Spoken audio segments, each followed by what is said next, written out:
Mr. Malik.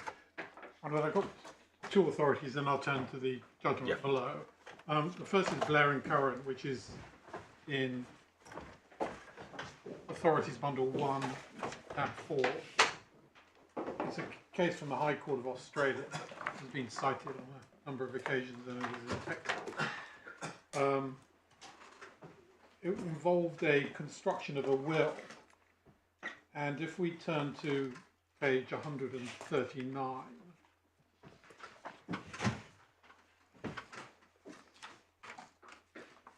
just to put this into context, there had been, in 1907, in other words, many years earlier, Mr. Justice Street had construed the will, and you can see a summary of the what was decided at the bottom there. As it says at the start of the sidelined text, the interpretation was that on the failure of a disposition under the will, the relevant interest was caught by a particular clause of the will. So that's the highlighted passage at the bottom there. This said Justice Dixon applied with equal force to the interest the court was now concerned with, I think some 30 years later. And at the last complete paragraph, what he says is this: it is true that the failure of the first is due to the supervenient operation of the statutory provision, the Solution Act, and the failure of the second, the invalidity ab initio of the disposition. That is an infidelity because of the absence of definite objects and of the preference of purposes of a non-charitable nature. But this difference appears to me to be one which could not affect the question whether the interest of which the disposition had failed passed under the clause dealing with the Tasmanian residue. So there were irrelevant factual distinctions between the two cases, did not undermine the operation of the issue estoppel, and the express finding of the issue estoppel is halfway down the page of 140, and if we just go back just to 138, where the judge says this about halfway down, it's worth noting that what he says is that if the matter was res integra, he would have taken a particular view of the construction of the will, but at the bottom of that paragraph he says, but the matter is not res integra. Justice Street evidently adopted the contrary interpretation of the clause and held that it caught an interest in the sweet business disposed of invalidly. So that's an example of an issue estoppel arising, even if the later court concludes that the first court got or might have got the answer wrong. And of course, there's Arnold and to deal with special circumstances, but those do not arise in our case. But if we can go back to page 140, we then have a long section which has been cited in subsequent cases, including by Mr. Justice Bright and Spencer Bauer, and it's a thorough discussion of what kinds of determination from a first judgment can bind in a second set of proceedings. And it's worth looking at a number of passages here. The first being at the bottom of page 140, the last paragraph. A judicial determination directly involving an issue of fact or of law disposes once for all of the issue, so that it cannot afterwards be raised between the same parties or their privies. The estoppel covers only those matters which the prior judgment, decree or order necessarily established as the legal foundation or justification of its conclusion, whether that conclusion is that a money sum be recovered, or that the doing of an act be commanded or restrained, or that rights be declared. So just pausing there, we see the distinction I've made between the final result and what I call the essential steps. The conclusion may be that a sum of money is due, but the estoppel covers matters which are legal foundation or justification for that final conclusion. And what does necessarily mean? Necessarily in the view of the judge deciding the first case, or necessarily in some more abstract sense? Well, I think it's a matter of presumably the second court looking at the matter, construing the judgment, working out what the reasoning is, and the estoppel arises in relation to the determination in the first case. But it's necessary to work out what the essential steps and the reasoning is. It's obviously not matters which are not material or side issues. It's looking at the judgment, working out what the essence of the case is, and applying the reasoning to the second case. And so in our case, what we say, and it's very simple, we say that it is clear from the judgment below that the court, Mr. Justice Andrew Baker, was not focusing on the individual causes of action. It made no difference whether it was deceit or negligence. He was looking at the matters in terms of substance. And when you looked at the substance of the matter for the reasons that he gave and we looked at, we're dealing with the enforcement of a revenue rule. So that's where it is. Obviously, it's an exercise that both courts have to conduct. And it's one of our criticisms of the judgment below that there was no attempt to consider the essence of or the essential steps of the judgment below. The judge took the view that we were alleging a different cause of action. In other words, focusing on the cause of action that was before the learned judge below, Mr. Justice Andrew Baker, and because we were alleging a different cause of action, he said that, or rather a different cause of action was in play in our case, then the issue of estoppel did not arise. And so on his analysis, it wasn't necessary to look at the judgment. And we say, and I'll come to this when we look specifically at the judgment below, that that's a criticism that we say that should be considered by this court. Just saying necessarily a moment longer. I mean, is the idea that it has to be part of the ratio of the early decision, or what? Well, the ratio, yes. I mean, it's obviously ratio is the clearest example of that. Is that the only example? Or Well, is there more? it's.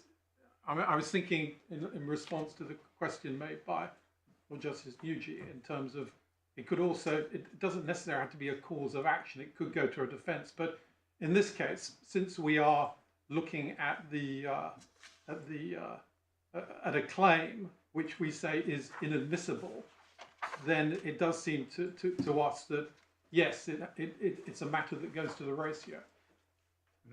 And when Mr. Justice Dixon says nothing but what is legally indispensable to the conclusion, yes, that suggests that suggests ratio. Yes, and then just going on, continuing the reading where I left off at the bottom of page 141, the distinction between res judicata and issue estoppel is in the first, the very right or cause of action claimed or put in suit, as in the former proceedings passed into judgment, so that it is merged and has no longer an independent existence, while in the second, for the purpose of some other claim or cause, a state of fact is alleged or denied, the existence of which is a matter necessarily decided by the prior judgment, decree, an order. So that marks the distinction between cause of action estoppel and issue estoppel. But then the next matter, which is the matter that's just been read by Lord Justice Popplewell, nothing but what is legally indispensable to the conclusion is thus finally closed or precluded. In matters of fact, the issue estoppel is confined to those ultimate facts which form the ingredients in the cause of action, that is the title to the right established. Where the conclusion is against the existence of a right or claim which is in point of law dependent on the number of ingredients or ultimate facts, the absence of any of which would be enough to defeat the claim, the estoppel covers only the actual ground upon which the existence of the right was negative. But in neither case is the estoppel confined to the final legal conclusion expressed in the judgment, decree, or order. This is again the point I was making about distinguishing between the final conclusion from the very essential steps in the reasoning. And then if we just continue in the phraseology of Justice Coleridge in the Queen Inhabitants of Townsitch of Hartington Middle Quarter, the judicial determination concludes not merely as to the point actually decided, but as to a matter which it was necessary to decide and which was actually decided as the groundwork of the decision itself, though not then directly the point at issue.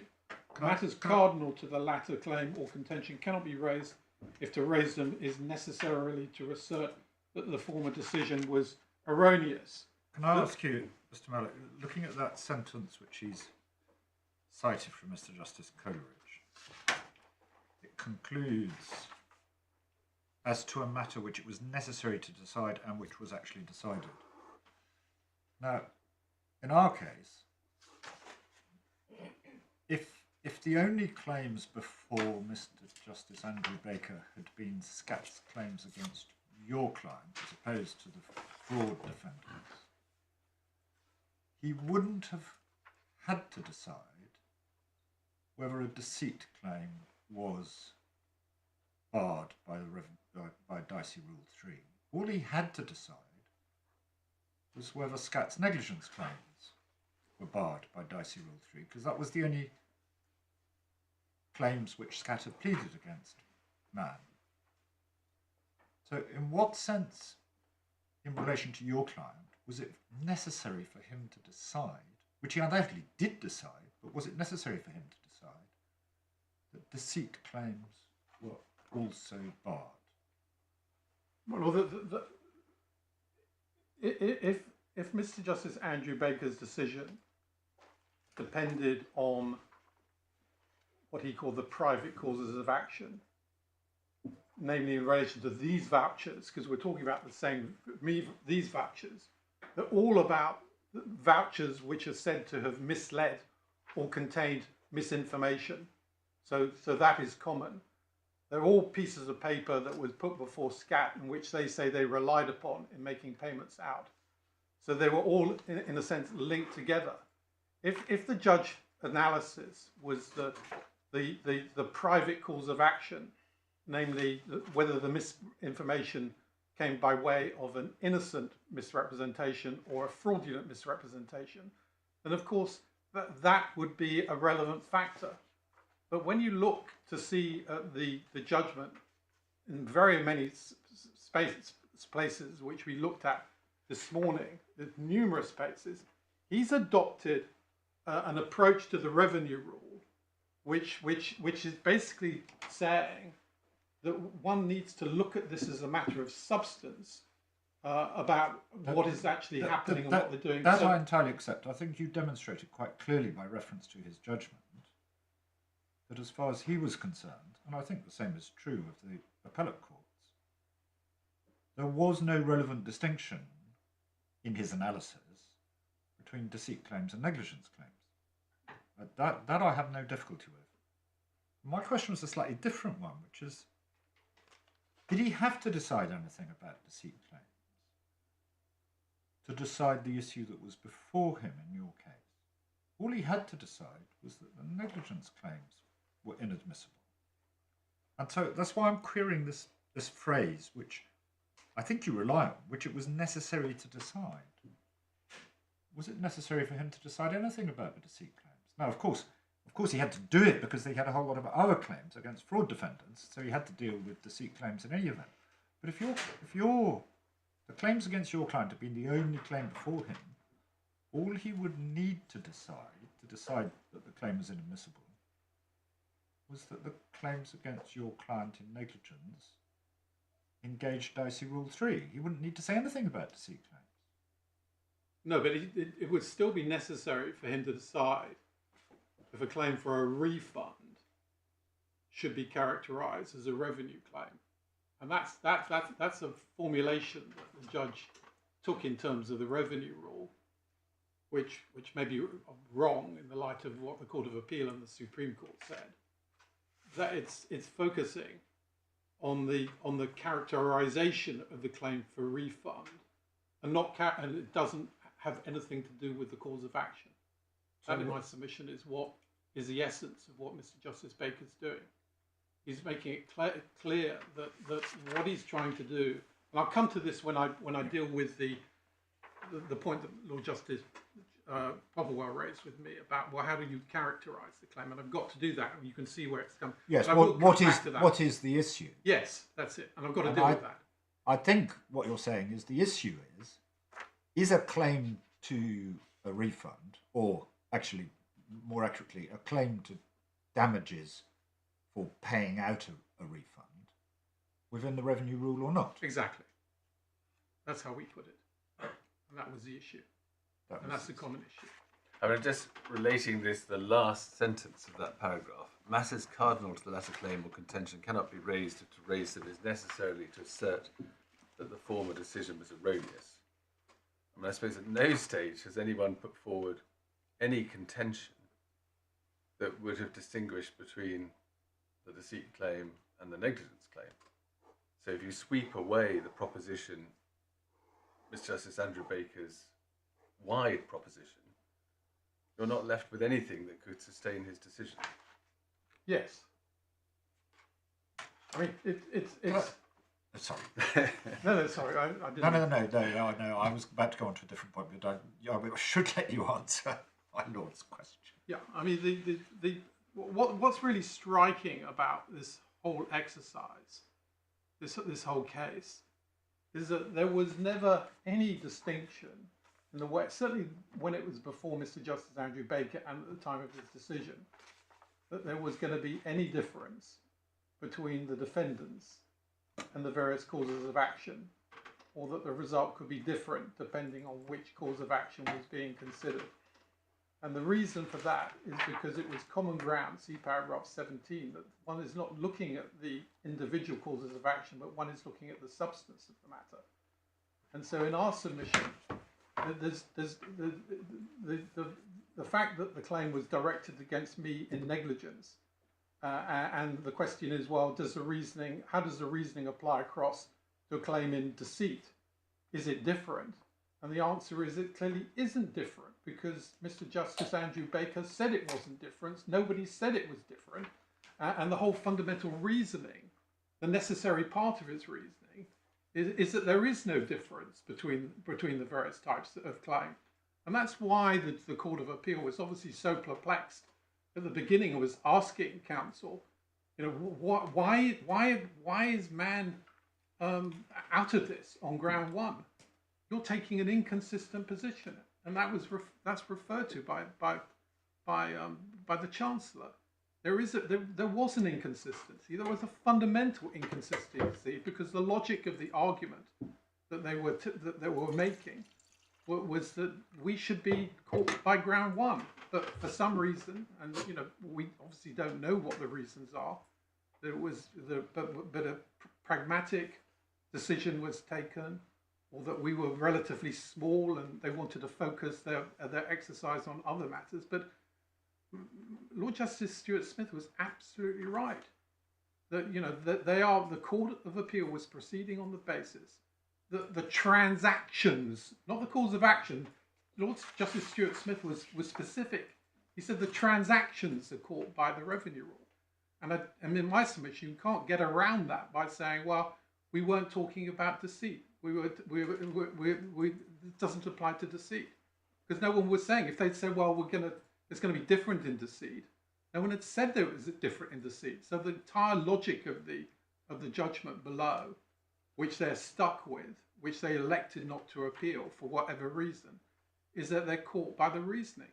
So in my respectful submission, the task of this court, or any court looking at this, is to consider Mr. Justice Andrew Baker's decision, work out what he decided, work out what the ratio was. The ratio of his decision is that these types of claim, whether it's in negligence, deceit, are irrelevant for the purpose in terms of characterization of the revenue rule. The task of the court is to characterize the revenue rule, and once it's characterized, these are claims these are revenue claims caught by the revenue rule. Obviously, the judge was wrong. The Court of Appeal said he was wrong, because the Court of Appeal said, no, the revenue rule is different. It applies to claims for tax. It doesn't apply to this type of case where somebody's been misled. But that's the effect of the estoppel. And there are no special circumstances.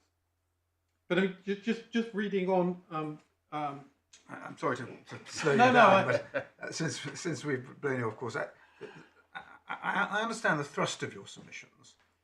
The difficulty I'm having is in your definition of the issue. It seems to me that one starts in an issue estoppel argument with defining the issue, which it is said has been decided and can't be gone behind.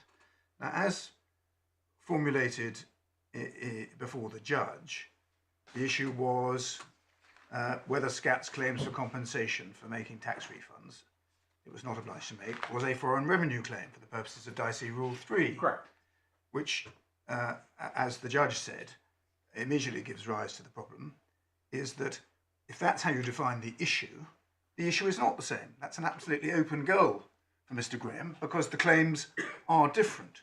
You say, oh, well, look at whether they're materially different. But isn't that the wrong starting point? You formulated the issue to us even more widely before lunch, saying the issue was whether the revenue rule applies to claims against ED&FM, full stop.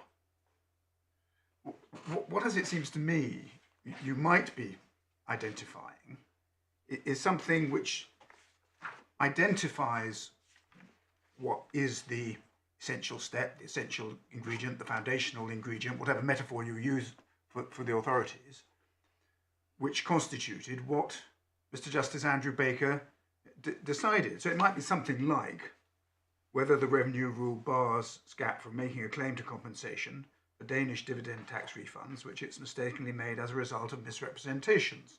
Now, if you defined the issue in that way, and you said that was in fact the issue which Mr. Justice Andrew Baker decided, that was the fundamental issue he decided at that level of generality, and at that level of generality, that captures the new claim as much as the old claim, then I could understand you had defined an issue which was the same in the two sets of proceedings.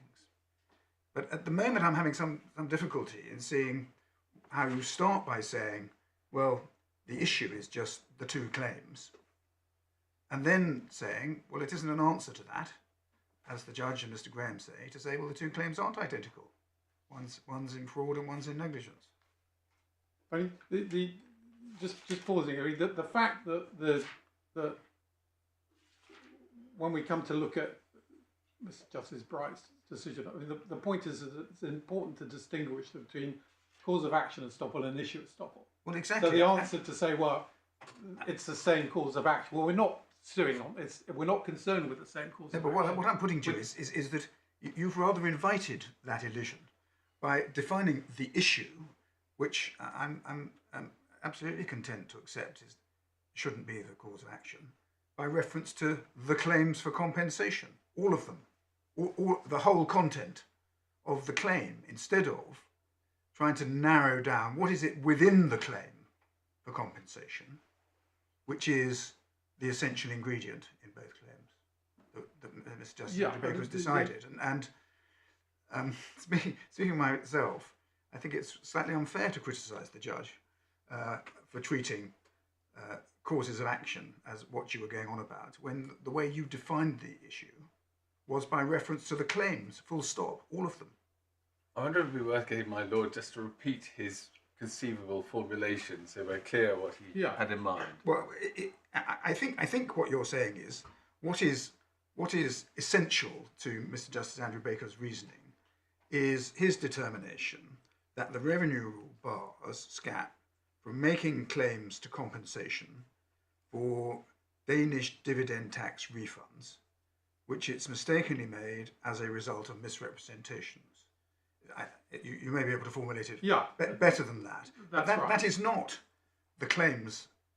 It is the essence of the claims, which you say form the essential part of his reasoning. I mean, I tried to come up with another formulation which may be the same, which is do private law claims to recover WHT refunds paid out by SKAT. Can you take this one please? Private law claims to recover WHT refunds paid out by SKAT. Hang on.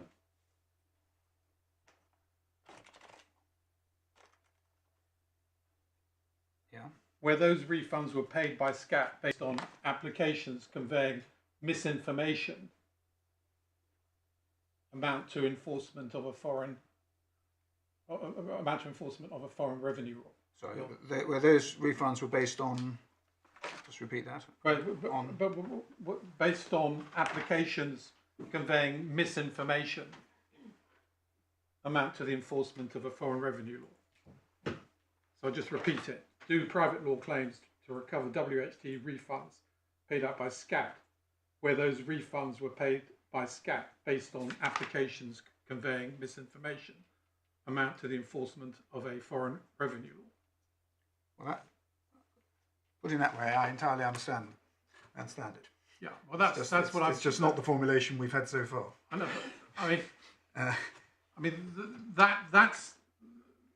I mean, when we use the formulation whether SKAT's claimed for compensation for making tax refunds it was not obliged to make. I mean, it's implicit in that we would submit that it's about misinformation, but this formulation is clearer. Well, never mind the misinformation bit of it. It's putting it in terms of the claims as a whole that was causing me difficulty. Right. Okay. But the way you've narrowed it in your formulation is a way, I think, in which you're defining an issue within each claim, which you say is the common issue. Yes. So if I can, I think I'm going to have to come back to that just at some stage. But just to finish off on this decision, and then I think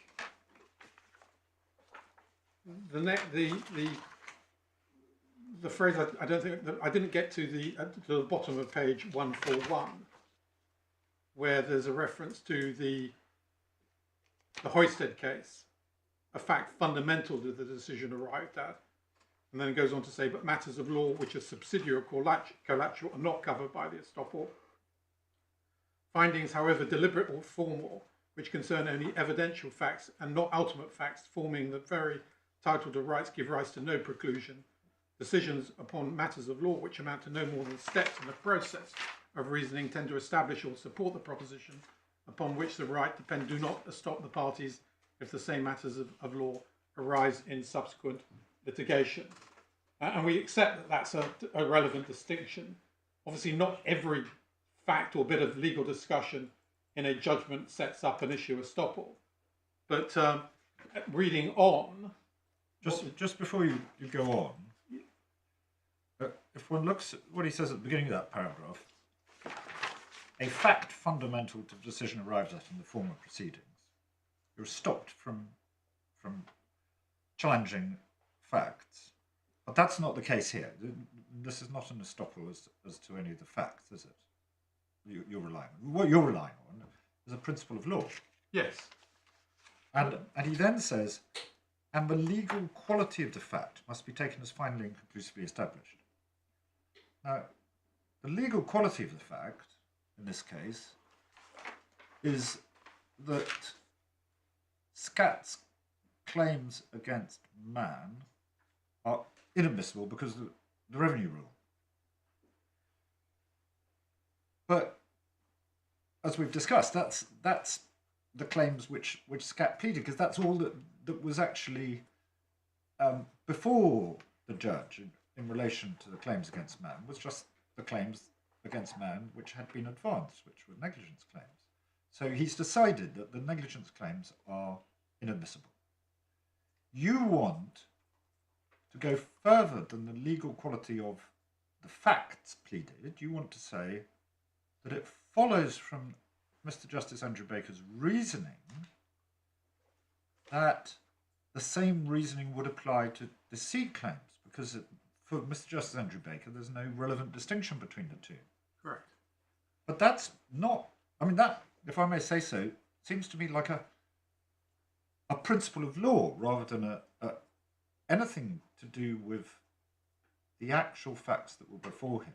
It's the principle which he enunciates, which you showed us in his judgment, which is that if what you're doing is filling a hole in the tax take as a sovereign, then the way in which you do that doesn't matter, and the claims to recover damages or compensation for having paid out WHT refunds is a revenue claim. But put like that, that's a pure principle of law. It's an enunciation of what Dicey Rule 3 extends to. What is a revenue claim? So I have a question, which is, does issue estoppel apply to pure points of law like that? Or does it apply to the application of points of law to the particular fact? Because if it's only the latter, the legal quality of the fact, then all it does is stop SCAT from challenging the conclusion that the negligence claims are within Dicey Rule 3. Do you not have to establish that you can generate an estoppel from the pure point of law that underlies Mr. Justice Andrew Baker's decision, which is that claims for compensation to fill a hole in the tax take are with revenue claims? My lord, it's not just a pure principle of law that's concerned. There is obviously an element of fact in terms of working out what was going on, and the judge spent a lot of time analysing what SCAT was doing. It looked at the foundation of the claim. It looked at the provisions of law that were involved. And in my submission, it's not just simply a question that he's stated a principle of law. It certainly involves a consideration of facts. And maybe that there was no dispute about those facts, but it's not. It's more than the first example you gave of a pure principle of law that's being applied, and therefore it's a one-off. I'm entitled to say that what was happening here was that the judge was looking at these vouchers, looking at what the activities were, looking at the central interest of what the state was doing on the facts as they were before him, and he was concluding that in those circumstances, this is a revenue claim, and that therefore it was unnecessary and inappropriate to look at the individual causes of action, because that's a matter of not of form and not of substance. So in my submission, it is right that I'm entitled to look at the judgment of Mr. Justice Andrew Baker to work out why he found as he did, and to base my issue estoppel based on that, and to apply it to the new cause of action, and in circumstances where we know that everybody was saying before Mr. Justice Andrew Baker that there's actually no difference at all between negligence and deceit. It's the same. It's an irrelevant investigation, and therefore the estoppel does apply, because it's applying his reasoning, the ratio, and I accept that it's a ratio. One's got to ask oneself, looking at this case, what is the ratio of this decision? What are the essential steps? And I've gone through that. And those essential steps form the basis of the issue estoppel upon which we're relying in this case. So if one comes back to Lord Shaw's phraseology, who's looking first of all at a fact fundamental to the decision arrived at, and then the legal quality of the fact, you say, do you, that you've got to identify at the first stage which facts were treated by the judge as the fundamental facts, and then when applying the law, he's applying the law to those facts insofar as they're fundamental facts, not to all the facts of the case, not whether they were the vouchers were on blue paper or whatever it may be. Correct. That's my submission. Then just continuing with this judgment at the top of page 142, where it says the difficulty in the actual application of these conceptions is to distinguish the matters fundamental or cardinal to the prior decision or judgment, decree or order, or necessarily involved in it as its legal justification or foundation, for matters which, even though actually raised and decided as being in the circumstances of the case the determining considerations, yet are not in point of law the essential foundational groundwork of the judgment, decree of order. And this is a distillation we submit of the difficulties that courts and parties have in determining what was fundamental and what was peripheral. But the difficulties in the application do not undermine the principle in itself. In a case like this, with a full written judgment from the Mr. Justice Andrew Baker, the question is one of construction and analysis of that judgment to work out what was essential and what was subsidiary or collateral. What we do not accept is the distinction is entirely driven by an order listing a preliminary issue trial. The order asks if SKAT's claims is alleged breach of revenue rule, but that does not mean that one ignores the legal analysis that Mr. Justice Andrew Baker applied. And there is no alternative to reading the revenue rule judgment and determining what the essential steps in the judge's reasoning were.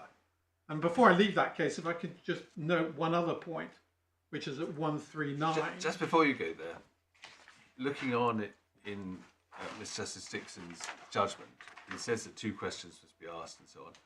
And then 142, halfway down, he says the first is blah, blah, blah. Later on, just below the second hole puncher, he says, as to the first, the declaration on its face describes the clause as a residuary gift of the Tasmanian property, and there is no legal hypothesis which would account for the widow's life interest passing under it consistent with any narrower interpretation. Now, is that potentially helpful to you in the sense that there is no legal hypothesis put forward that would justify Mr. Justice Andrew Baker's decision in relation to you that is narrower than what you describe as the broad proposition? That's correct. Yes, we do put it that way. It may be that this is the point I was just about to come to, which is if we go back to the final paragraph of 139 in the text we looked at, that the disposition he was concerned with under the will was subject to the same clauses as other property 30 years earlier. And it's clear, therefore, that the ultimate issues in the 2 cases were different. In the first case, the question was what should happen to property the subject of a void disposition. In the second proceedings, the question was what should happen to property which was subject to the operation of a statutory provision. And not only did Justice Dixon recognise the difference in subject matter was irrelevant, but there was no need for him to contort the cases so as to come up with the expression of a single issue, linguistically identical between the 2 cases. Instead, there was an issue estoppel because the logic of the first case inexorably provided the answer to the second case. So in our submission, that is also a helpful passage. The last case I was going to refer to was a decision of Mr. Justice Huddyard in Lehman Brothers, which is in the authorities at tab 25.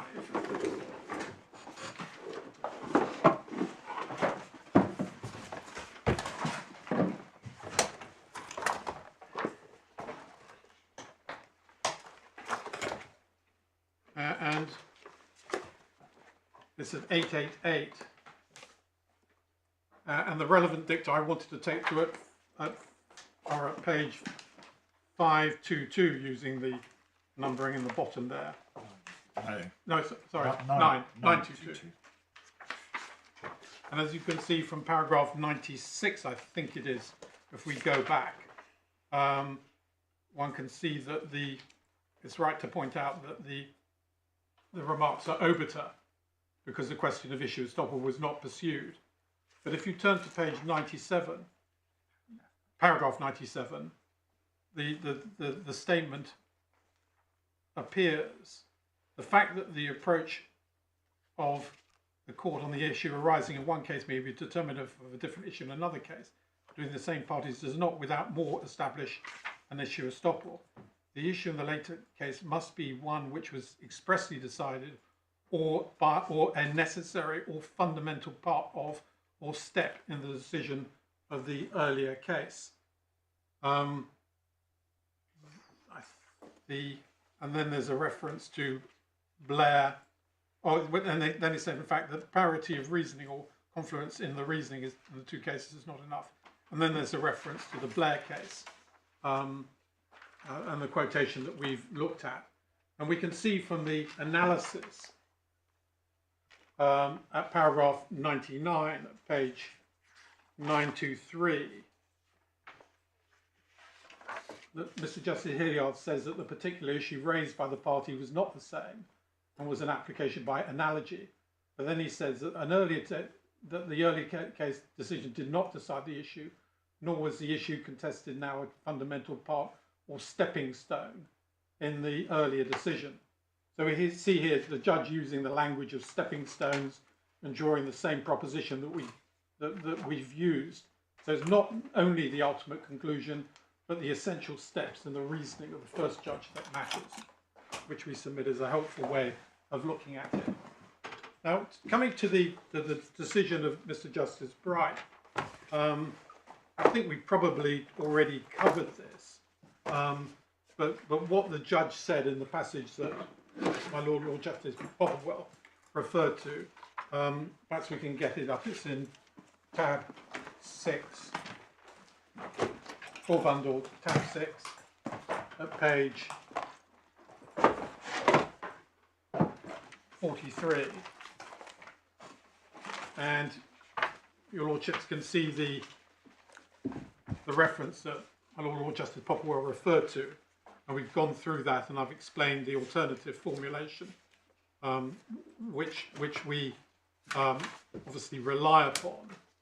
But obviously there is this distinction between cause of action and issue estoppel, and therefore the relevant exercise was therefore to look at the decision below and to work out its essential reasoning. And that's what we've done. And I'm not going to obviously take your Lordship through that again in terms of the key passages.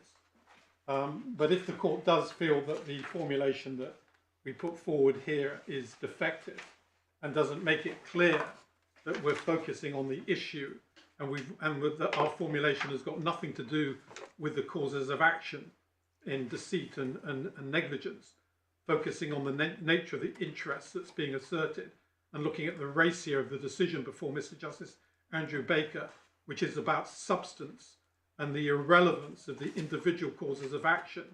And we would say, therefore, the logic of Mr. Justice Andrew Baker's decision and its ratio points to our case falling within the revenue rule.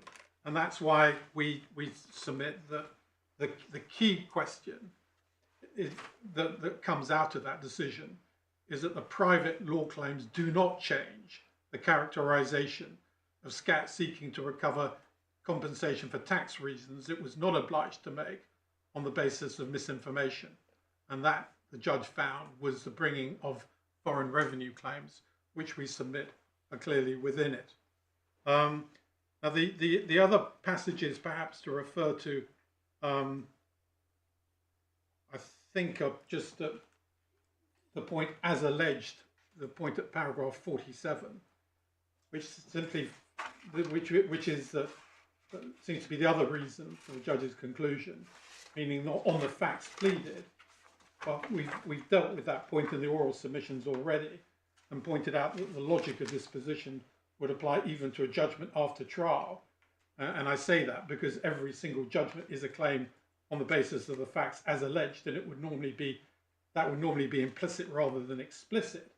But if all that needs to be done is just to change the facts in some way, then it's difficult to see how there would ever be an issue estoppel. As to paragraph 48, the judge says that the issue between SCAT was similar to the analogous revenue rule, but he goes on to say the two are not identical. It's certainly possible to infer or to deduce how Mr. Justice Baker would have decided the latter case. But with respect, that is not what our case is. It's not we're seeking to apply the judgment by inference. And as I said, the example I gave about a road traffic accident, we're dealing here with matters which are fundamental. We're dealing with allegations that go to the ratio of the case. And in those circumstances, we submit that the learned judge was wrong for the reasons that he's given, and that applying the correct analysis, which would have involved going through the judgment to work out what was decided, we say that the issue of estoppel is made out. Now, my learned friends have not put in a respondent's notice and essentially rely on the decision below, and so I'm not proposing to go through their skeleton in any detail, because it's already covered in the points that I've made. There's just one point that I think I should deal with, which is at paragraph 41 of the skeleton of my learned friend, which is in core bundle 4, core bundle tab 4, and at page 41, if I can pick that up. Paragraph 41. Sorry, page 58.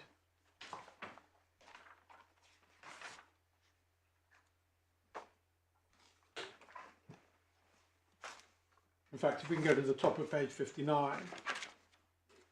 On the top of page 59, what, as I understand it, SKAT seeks to argue that even if fraud was irrelevant to the revenue rule, it was relevant to the sovereign authority rule, as I understand. In other words, SKAT splits Dicey Rule 3, as it was, into 2, and says that fraud is relevant to the second limb. Leaving aside that that's not in the respondent's notice, but that doesn't assist SKAT in any event. There are 2 limbs of Dicey rule. There's the revenue rule and the sovereign authority rule. A claim is inadmissible either under the revenue rule or under the sovereign authority rule. And Mr. Justice Andrew Baker expressly found that they were foreign revenue claims, and so it's inadmissible. So the analysis in terms of fraud and the sovereign authority rule, in our respectful submission, simply doesn't arise. But if we can just sort of tying up on issue of estoppel and looking at the facts and asking oneself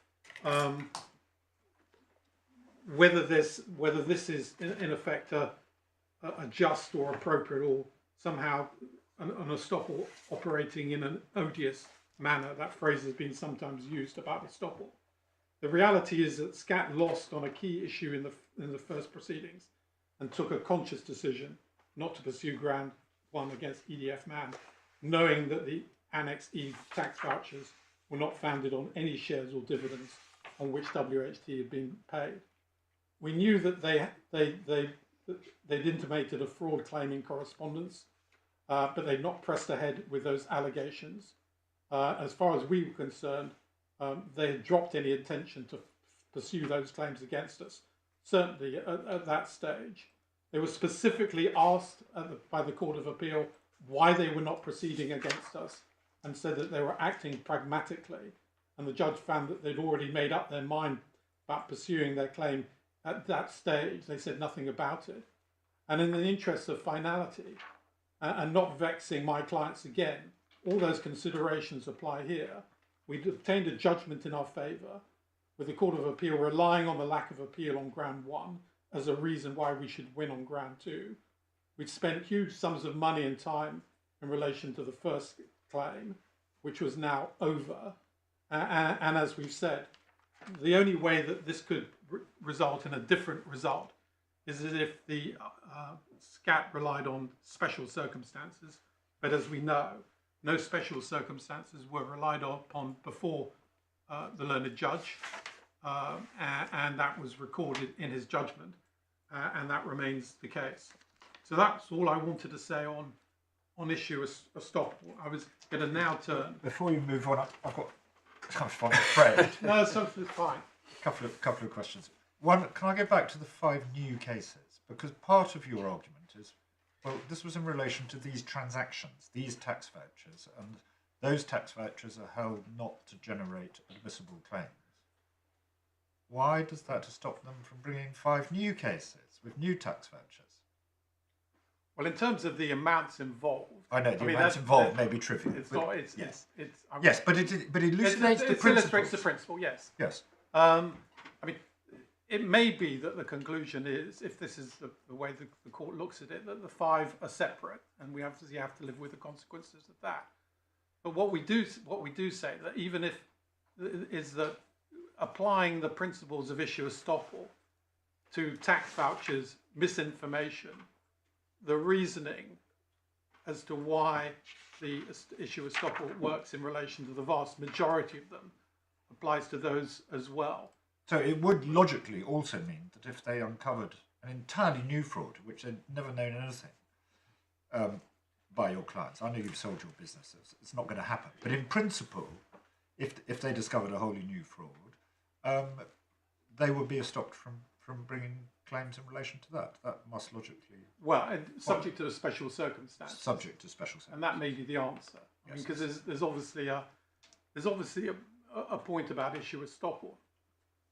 And judges, I think, have expressed unease about it. I mean, it's one thing having a cause of action estoppel, which I think the authorities talk about as being absolute. Yes. And in a sense, you can appeal. But an issue estoppel, you can't appeal because, you know, you can't appeal just because you've lost an issue. It's got to be a cause of action, and therefore there's some concern about that. There's obviously a concern about where there's a tactical decision not to run a point because it's so small. It's trifling. That was the Carl Zeiss. Yeah, that type Yes. of case. And so there's a whole area of law that's capable of argument that would have to be dealt with on the facts that Yes, your yes. lordship's given to us. That it may be, and there's also the other proposition about the ability to reopen something on the basis of fraud that's come to light, the Tahar case, the Finzi case that Lord Legate's judgment, I think we've referred to. So that's in my submission an answer to your Okay, lordship's point. thank you. And the only other point, and again, I'm going back to something I raised earlier. It's this question whether an issue estoppel can apply to a pure point of law. You run a case, you lose basically on a legal argument. You choose not to appeal. Are you stopped from running the same legal argument against the same party in a different case? Or is it only stopped if it's effectively the same case it's something where the facts are similar? Is your position that you can be stopped on a pure point of law, or is your position, no, you can't be stopped on a pure point of law, but this isn't a pure point of law? I think it's all of the above. All of the above. So it's Because yeah. it seems to be much more uncomfortable to say that because you lose a case and you choose for perfectly good pragmatic reasons not to appeal it, 20 years later, when the law has been clarified, so you know that you could have won if you had appealed it, you bring a different claim against the same party, and they say, oh, but you chose not to appeal the previous ruling, so you're stuck with that ruling. Is that your position? Well, I think it's going to. I think the position is yes, there is an issue of estoppel, but if you it's trip into special circumstances yes, again. we're in special Yes. circumstances again. It's always going to be to come back to that. Yeah. That's my get out of jail card. So, Thank you, that's very helpful. Thank you. so I was going to deal with abuse of Yep. process, and with the court's permission, Mr. Temple's going to deal with one aspect of that, if possible, to move forward Yep. because of the microphone, if that's acceptable to Yep, the court. certainly. But the abuse of process is based on two principles, which Lord Bingham expressed in Gore Brown, which we've looked at, which is finality in litigation, and second, that the party should not be vexed in the same matter. But there's obviously whether this is part of one or two, or perhaps both of them, there's also the importance of the overriding objective, which is obviously a matter that's become more important in recent years, which is that the overriding objective is critical when one's looking at the limited court resources and the needs of other court users. That, in my submission, is something that may be said to be a recent development in terms of focusing on how these matters work. But in my submission, it's it is an important consideration, particularly in a case like this, where the litigation has been case managed by a single judge over many years. The idea that a party can effectively come out and then have another set of litigation. I mean, there may be arguments about what in practice will result in the second case, but if one looks at it in this case, you've had an action that's gone on for 4 terms, and then there's going to be another case. We would have been one of the principal parties had we been party to the main, certainly in terms of our financial resources, but they chose not to do so. And there's a sort of a feeling about this case which is quite difficult to formulate, but it's a feeling that they did not want us to be party to those proceedings. If you look at it in terms of what has happened, there's a number of indications that indicate that that is the case. The first one is, why were we let out on ground 1? Then when they were pressed by the Court of Appeal, it was pointed out the inconsistency in position. No answer. They recognised it, and then you come to the fact making claims, being ready to make claims against us, but not actually pursuing them, holding back on those claims. And then when it comes to the question of the CMC before the judge, apparently, according to the evidence, they had already made up a decision to go after us, but that's not what the judge was told. The counsel told the judge that it's not inconceivable. There was no statement that we were that they were going to be going after us. As the judge, and I'm obviously making no criticism of the leading counsel, who of course is not Mr. Graham, because that's the information may not have got through to him, but it would have been to other people in court. So here they are, having said they've made a decision to go after my clients, they're telling the judge, well, it's not inconceivable, nothing. And then the third factor, or perhaps it's the fourth, the other factor that sort of gives this impression is that they do decide to bring the claim. And I think it's in June they write the letter of before action, which is 2 years before this main action. And instead of saying, well, look, we're not going to have pre-action protocol or whatever it is, we're going to go straight in. We're going to tell the judge so that you can catch up. That never happens. There's correspondence that goes over. So there's kind of this is really, if one's trying to get to the heart of what the abuse is in this case, it's the fact that there is this main action, this mammoth piece of litigation, with the case being actively case managed, where we were parties to it. We'd spent millions in terms of given disclosure, and yet we come out.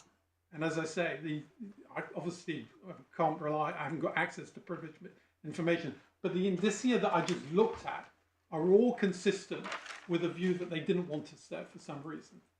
And that results in effectively 2 pieces of litigation at a time where the overriding objective and the considerations of limited resources. The thinking in the Aldi Store case, as Lord Justice Thomas was looking at, which is the idea that you should be going to the designating judge, making it absolutely clear what your intentions are, and yet on every occasion where they could have clarified their position, told the court what was going on, cards on the table, they didn't do so. And that's really the thrust of the abuse argument. What I was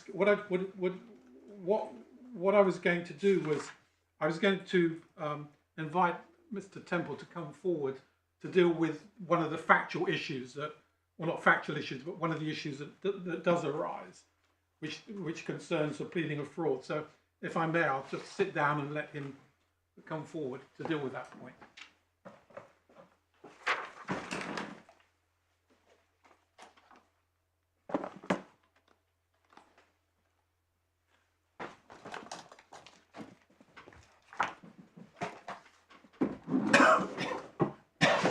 Yes, my lords. As you may recall from our grounds of appeal, paragraph 2.2, we say that the learned judge failed to take into account material facts on the abuse case.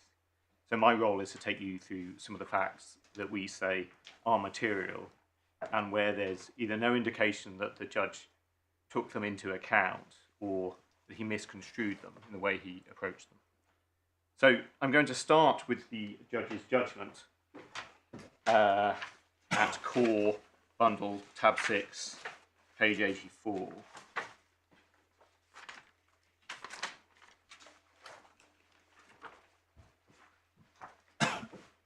And we can see here in paragraph 69, the learned judge identifying 4 differences between SKAT's pleaded case against ED&F in the original proceedings and its pleaded case in the current proceedings. He breaks those down into 4 elements. The first of those is that ED&F man's PP clients had not been paid the dividends in respect of which they had claimed WHT refunds and not owned shares in the relevant Danish companies on the dividend date. Now, as you'll have heard from Mr. Malik, that's not correct for the Annex E claims. They did know, or at least, sorry, they had alleged that there were no dividends.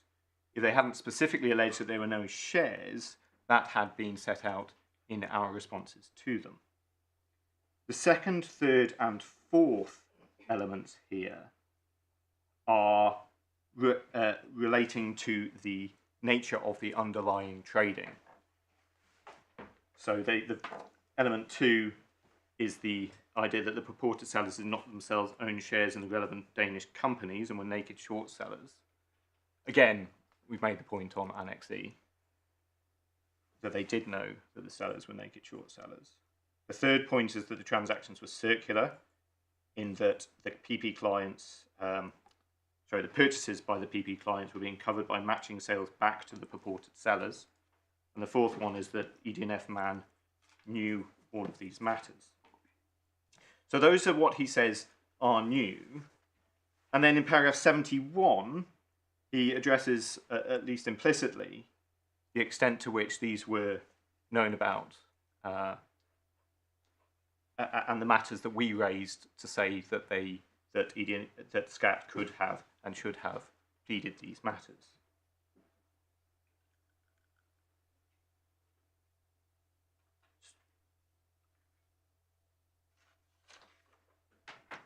And we see that in 71 subparagraph 1 that ED&F man had submitted an early, start at paragraph 71. The learned judge says some of these elements had been known to SKAT at least partially at the time. So this is the learned judge noting the elements that SKAT did know about. Subparagraph 1, it refers to ED&F man admitting at an earlier stage that some of the PP clients had not been paid dividends, etc. At the end of that subparagraph, he says ED&F man did not admit negligence, let alone fraud, and these admissions related to, in total, only 89 of the tax vouchers, leaving 340 vouchers unaffected. Now, that may be an implicit reference to some of the correspondence we looked at, because that was where this came out, this idea of the tax vouchers, there being no dividends, leading to an entitlement for a WHT refund. Is that 89 a correct figure? I thought we were told 80. Yes.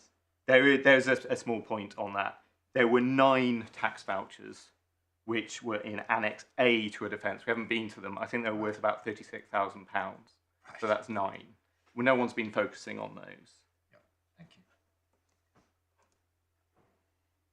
But the important point for how the claim is now pleaded are the 80 tax vouchers.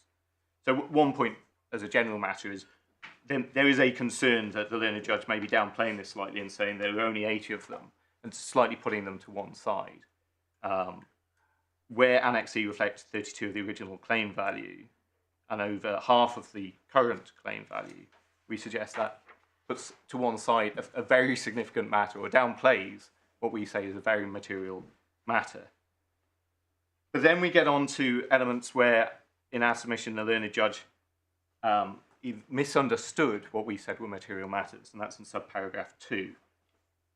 Here it said that in different contexts in other countries, SKAT took points which have some resemblance to some issues of some aspects of this case. In particular, Mr. Malik KC relied on suggestions made by SKAT to the prosecutor and to the tax tribunal in Denmark in 2018, and again in 2019, which involves circular trading and or the purchase of shares from affiliated companies. However, making accusations to those investigating authorities for them to follow up is not the same as pleading and pursuing an allegation in civil proceedings. Now, this subparagraph we submit either misunderstood or mischaracterised the evidence that we put forward on these points. We'll look at the specific documents in a moment, but looking first at the letter to the Danish prosecutor in 2018, that's the first of the elements mentioned here, we say it shows rather more than simply asking another authority to investigate. It really does go to the knowledge of SKAT. And secondly, the 2019 date is the date of the submissions to the Danish Tax Tribunal. As we'll see, this isn't SKAT making accusations for another investigating authority to follow up. This was SKAT as the investigating authority, making submissions to a tribunal about what SKAT had found from its investigations. So if we turn first to the letter to the prosecutor in 2018, we see that at Supplemental Bundle 1, tab 21, page 26.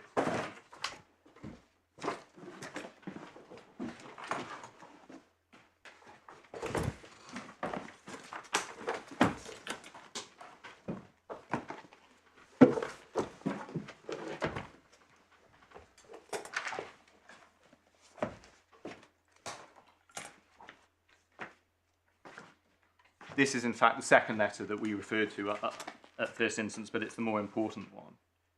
SKAT had previously written in 2016 about the more general questions of fraud to what is in Danish at the top, but has been referred to by the parties as SOIC, the Public Prosecutor for Special Economic and International Crime. This letter is dated the 3rd of May 2018. And if you move forward to page 270,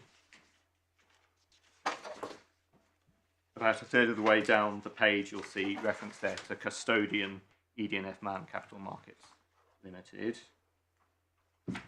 Then again, moving forward to page 271, about a third of the way down the page, you'll see the statement that SKAT received information about ED&F Man's custody of Danish shares from M1 Redaction. As the custody account was set up at M1, M1 acts as a sub-custodian. We'll see later on from other documents that it's clear that M1 refers to SEB, which was a share sub-custodian used by EDFM to hold the shares. And the letter continues that from the information received, it can be established that there are shares and transactions in the custody account. And the account has received dividend payments. The information shows inflows and outflows of Danish shares in the custody account. Shares being bought and sold with and without money in the account. So the first point we made in relation to this document is it shows the information available to SKAT back in 2018, seeing the underlying share custodian records. And from those records, we can see what analysis SKAT had done back at this stage. Going down the page, it says, about 2/3 of the way down, SKAT's review of ED&F Man's custody account moreover uncovered fraud committed by ED&F Man. SKAT received and disbursed a request from someone submitting on behalf of pension plan someone else. The request, which is attached to a tax voucher prepared by ED&F Man, shows a receipt of net dividends of 109,500 Danish kroner and a dividend withholding tax of 40,500. The dividend concerns 50,000 shares of IC company. Then just missing out the intervening paragraph, it says, the information from M1, the share custodian, shows that 5,000 shares were traded in and out of the custody account 10 times on the same day, resulting in a net balance of 5,000 shares. It also shows that only share dividends from 5,000 shares of IC company, or a net amount of 10,950 kroner, were received.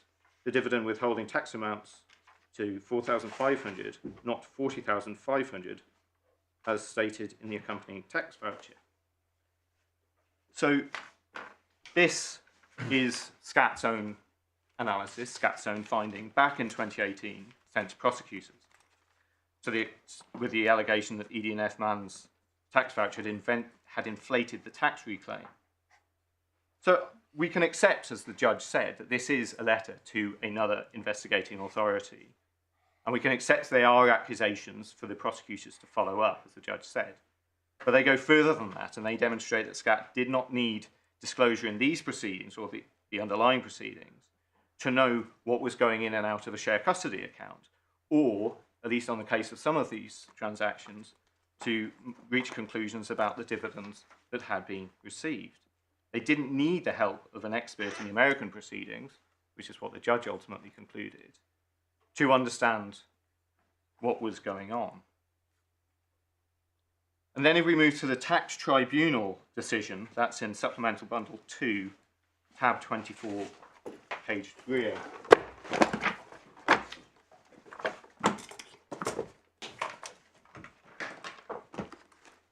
This is the second element of that subparagraph we looked at.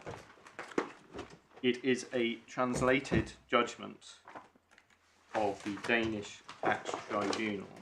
Sorry, could you just give me that reference again? Sup 2, tab 24, page 304.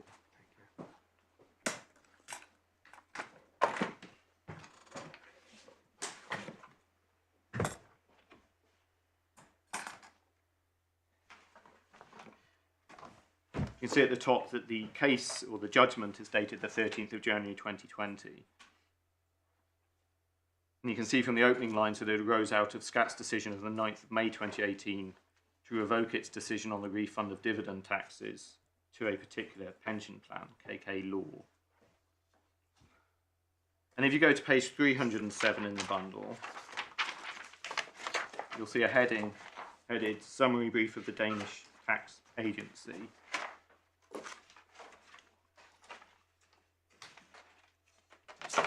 In other words, the submissions of SCAT. And then there's some, just underneath that heading and the introduction, there's some quotation marks. And what has happened here, it seems, is that the tribunal has copied and pasted the entirety of SCAT's submissions. And you can see that from the contents page that follows. There's about 42 pages worth of submissions. We haven't got them all in here, and I'm not intending to go through all of them. But if we move to page 318,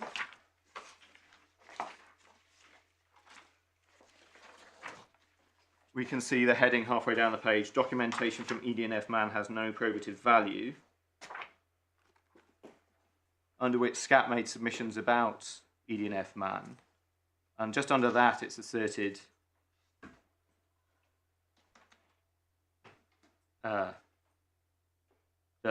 it's asserted by SCAT that no evidential importance whatsoever can be attributed to the documentation from ED&F man. One of the reasons given for not trusting ED&F man's documents is given halfway down the next page in what's referred to as ED&F man error 2, shareholding. And under that heading, you can see that SCAT relies on another case in which 50,000 shares in IC company had led to claims for dividends in another case, it says. Now, what this appears to be doing, if you read through the subsequent paragraphs, is providing a bit more detail on that precise same thing we saw from the 2018 letter. Talking about 50,000 shares, it talks about 3 paragraphs under the heading 10 times 5,000 shares on the 24th of September, which were delivered on the 30th of September. Sorry, where are you? So third paragraph under the heading. Page 319. Sorry, Apologies.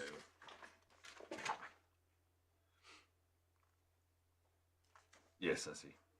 So we can see here, it talks about acquiring 10 times 5,000 shares on the 24th of September, delivered on the 30th of September, brackets T plus 4. ED&F man sold 10,000 times 5,000 shares on the 25th of September and delivered them on the 30th of September 2014, brackets T plus 3.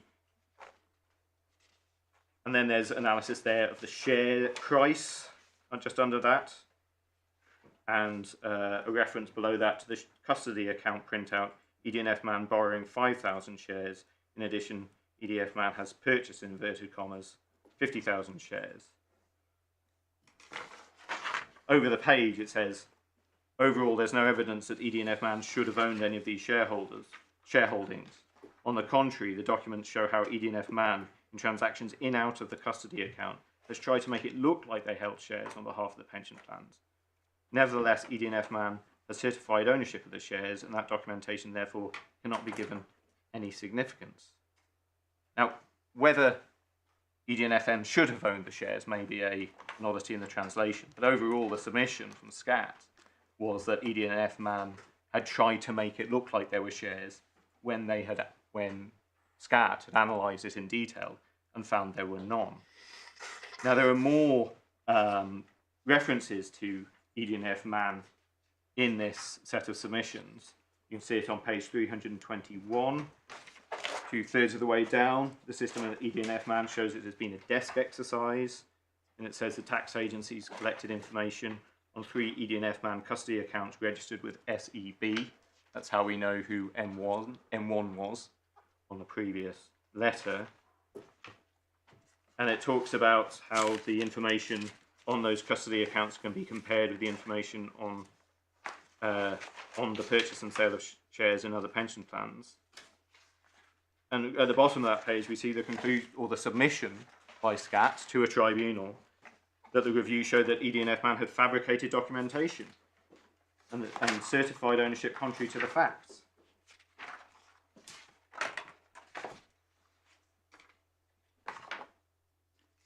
Something similar on page 323. Again, about 2/3 of the way down the page, talking about a different transaction. It says, as I say, 2/3 down the page, ED&F Man has borrowed at least 800,000 shares. No dividend can be applied for as regards borrowed shares in SCAT's view. And then nevertheless, ED&F Man has certified ownership of at least 800,000 borrowed shares. ED&F Man has thus certified ownership on a tax voucher of borrowed shares. ED&F Man has known that it could be used to recover withheld dividend tax, even though there's no right attaching to do so for borrowed shares. So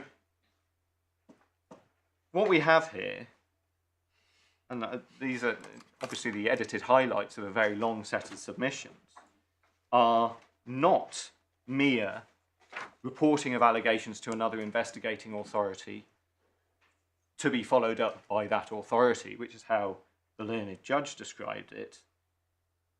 And that's why we say he either misunderstood or mischaracterized the position on what we say is a very material fact for abuse of process and the extent to which SCAT could and should have alleged fraud before it did. We have here, in mid-2019, admittedly under a different system, perhaps with different rules on pleading, but evidence of specific conclusions that SCAT had reached as to knowledge, but also as to an analysis of the chair transactions. So mid-2019, because we can see... That's the date of the submissions, August 2019. That was just before the contents page on page 307. Yes, that's... Sorry, not just before the contents Yes, page, it's just after the heading summary brief of the Yes. Danish Tax Agency.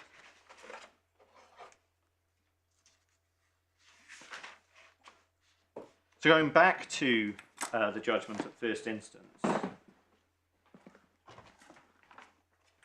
at page, we've been through page 84 and the 2 subparagraphs of what was acknowledged as elements that have been known to SCAT at least partially, is how it's put.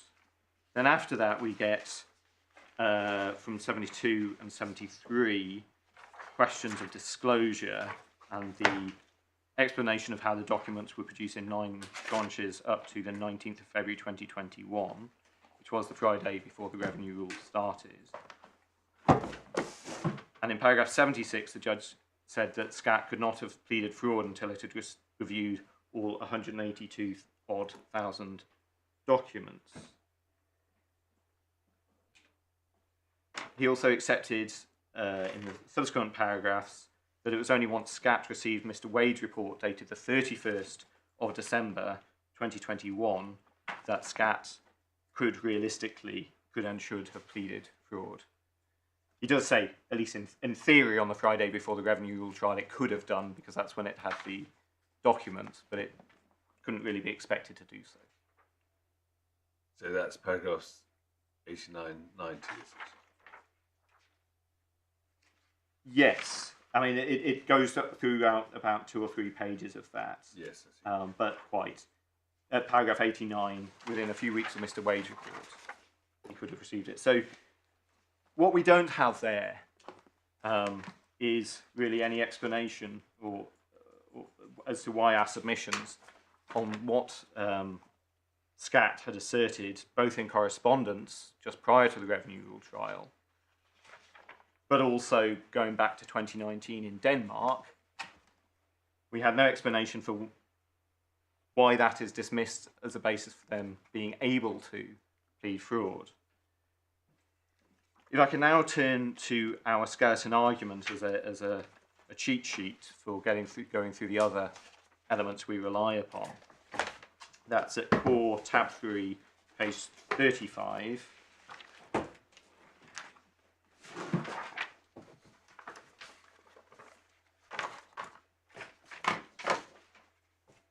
We have paragraph 74 of our skeleton argument, which is a summary of the point that we say the judgment failed to engage with.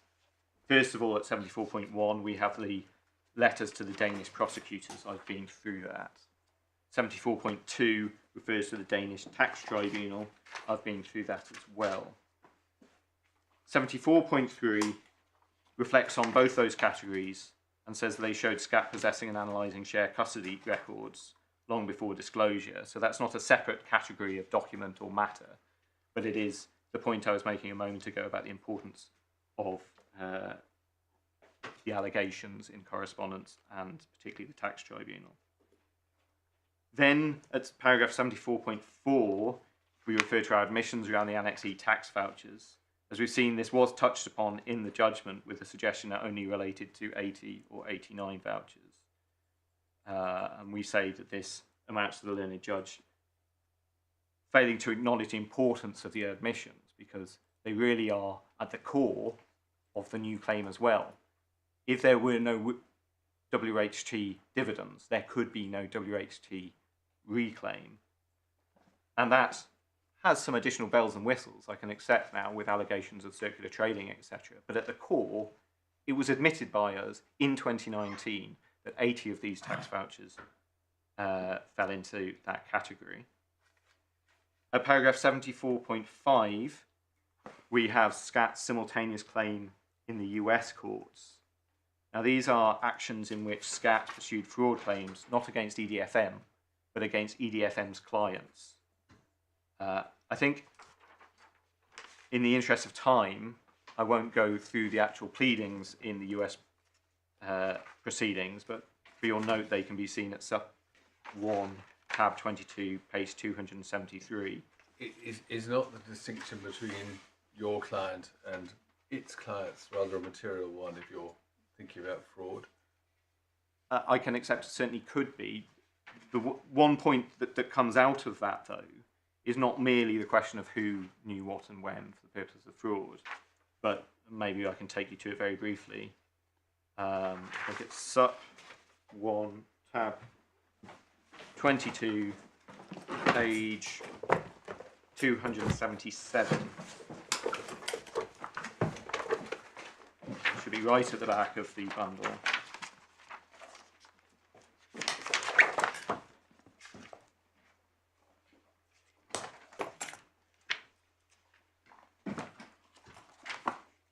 You see at paragraph 51 that each entity claiming a withholding tax refund submitted to SCAT a tax voucher or similar document. And then over the page they specifically rely on an ED&F man example. The important point that to focus upon is in paragraph 53, where it says defendant group trust never owned the shares described above, never received any dividend in which he was a purported shareholder and was not entitled to claim a dividend of withholding tax. So this is another example, we say, of SCAT having conducted sufficient investigations, this is by 2018, to establish in its mind that there were no shares. There were no shares in these transactions.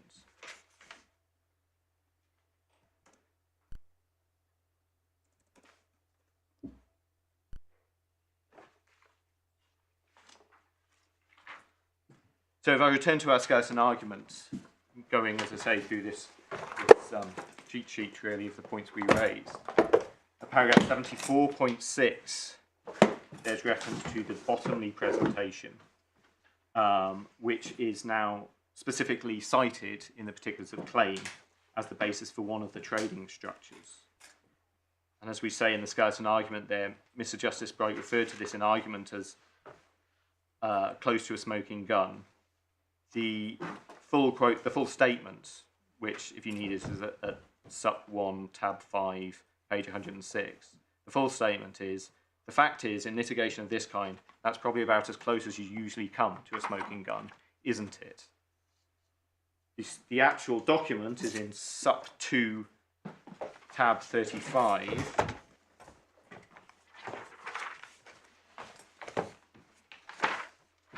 Page 359.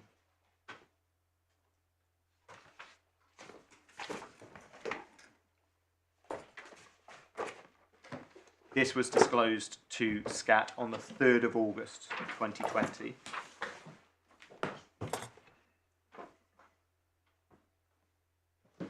So it's tab 35 of the supplemental bundle. And I'm not intending to go through this in any detail, but if you take a quick flick through this document, your lordships can see that each page sets out a series of transactions with shares moving between ED&F man, Vol Cafe, that's the interdealer broker, a client, and another entity that's referred to here as Massey. And in a sense, we don't need to unpick exactly what that shows, because SCAT has to an extent done that for us, because they set out in their pleading, paragraph 37, saying that it shows one of the circular sets of transactions they rely upon.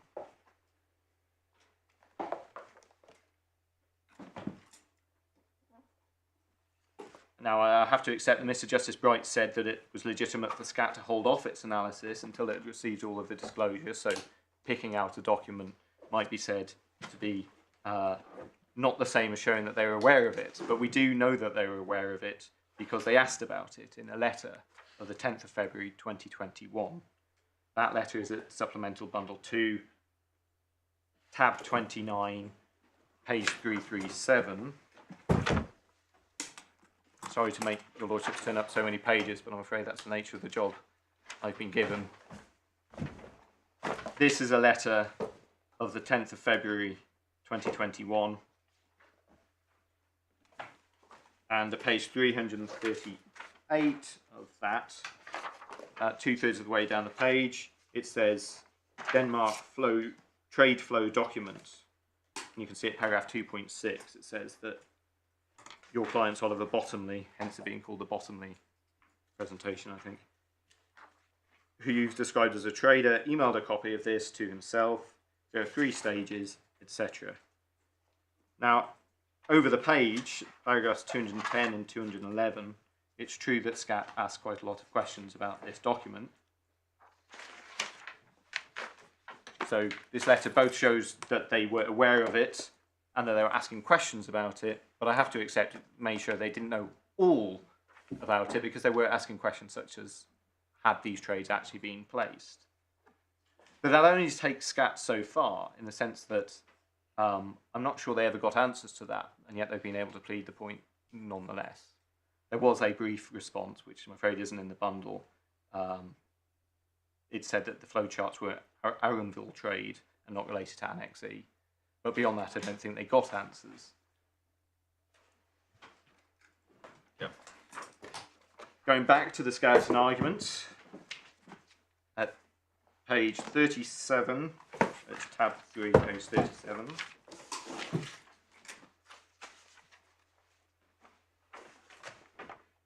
At paragraph 74.7, we have reference to a transcript of an interview between the Financial Conduct Authority and Mr. Hawksworth, then the CEO of ED&F Man. I won't take you to the specific passages of that. They are quoted in this paragraph. But this is another example of SCAT getting information in advance of the revenue rule trial. They got this in September 2020. There was an issue, or there is an issue, about this document insofar as it was subject to a confidentiality club agreement. But that agreement itself allowed for applications to the court to rely upon it outside the confidentiality club. So we say that doesn't stop them relying upon it, and shows within that document various questions being posed by the FCA to ED&F man about whether any of these shares even existed, and talks about things like the roles of the different members of the staff. But of course, if they'd had to apply to the court, who's to say how long that might have taken? Well, I can accept that, but if they were saying to the court, we'd like to allege fraud based on this document, then it would all be rolled into one, and certainly Andrew Baker would know what the position, Mr. Justice Andrew Baker would know the position going into the revenue rule trial. Finally, at paragraph 74.8, we refer to a set of documents disclosed in, I think that should say by November 2020. In fact, they weren't all disclosed in the same job lot. Now, there are only 4 emails, but in order to do it, I'm afraid it would take a reasonable amount of time.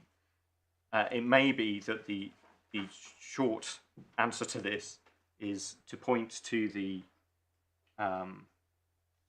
footnotes to this paragraph, footnote 10. Well, it's being indicated to me it may be worth going to these documents, so I will do so. So these are effectively, we'll have a look in a moment, they're 4 emails. They show all the aspects of the relevant share trades on one particular set of transactions. And they were all disclosed, as I say, by November 2020. Before we do that, because I think we'll speed things up slightly, if we can look at tab 16 of the core bundle, we will see Schedule 5A to the current particulars of claim.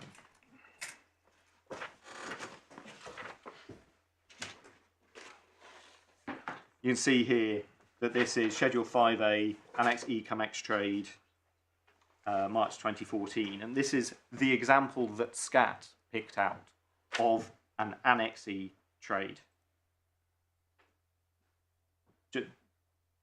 The highlights are that it related to, as you can see from the first paragraph, a dividend event on the 6th of March 2014 for TDC Group, that's the Danish company. Paragraph 6 tells you that on the declaration date, which is, I think we called it the dividend date, the day before the X date, EDFM entered into trade, and it says there, EDFM entered into trade on behalf of 9 PPs to purchase a big list of shares. And on the same day, in subparagraph B, EDFM entered into trades on behalf of ED&F Dubai to sell the same quantities at the same price through Volcafe. So in essence, they're 2 sides of the same transaction. The PP buying the share and EDFM Dubai selling the share on the 6th of March, the declaration date. Then paragraph 7 says that on the X date, the next day, EDFM entered into trades to sell the same set of 22.3 million TDC shares, and that's obviously on behalf of the PPs. It says here in brackets at the end, having rehypothecated the ACE of PP shares. Now, I understand that to mean the entitlement of a bank, for want of a better word, to take the shares in their client's account and use them to sell them. So that's in A, and then in B, on behalf of ED&F Dubai to buy the same quantity of shares. So in essence, again, both sides of the transaction. The PP client selling them, ED&F man Dubai buying them the day after. So there's that reference in the judgment to a closed loop of trades. And we say that is evident from just 4 emails. So we get those from the supplemental bundle, second supplemental bundle at tab 44.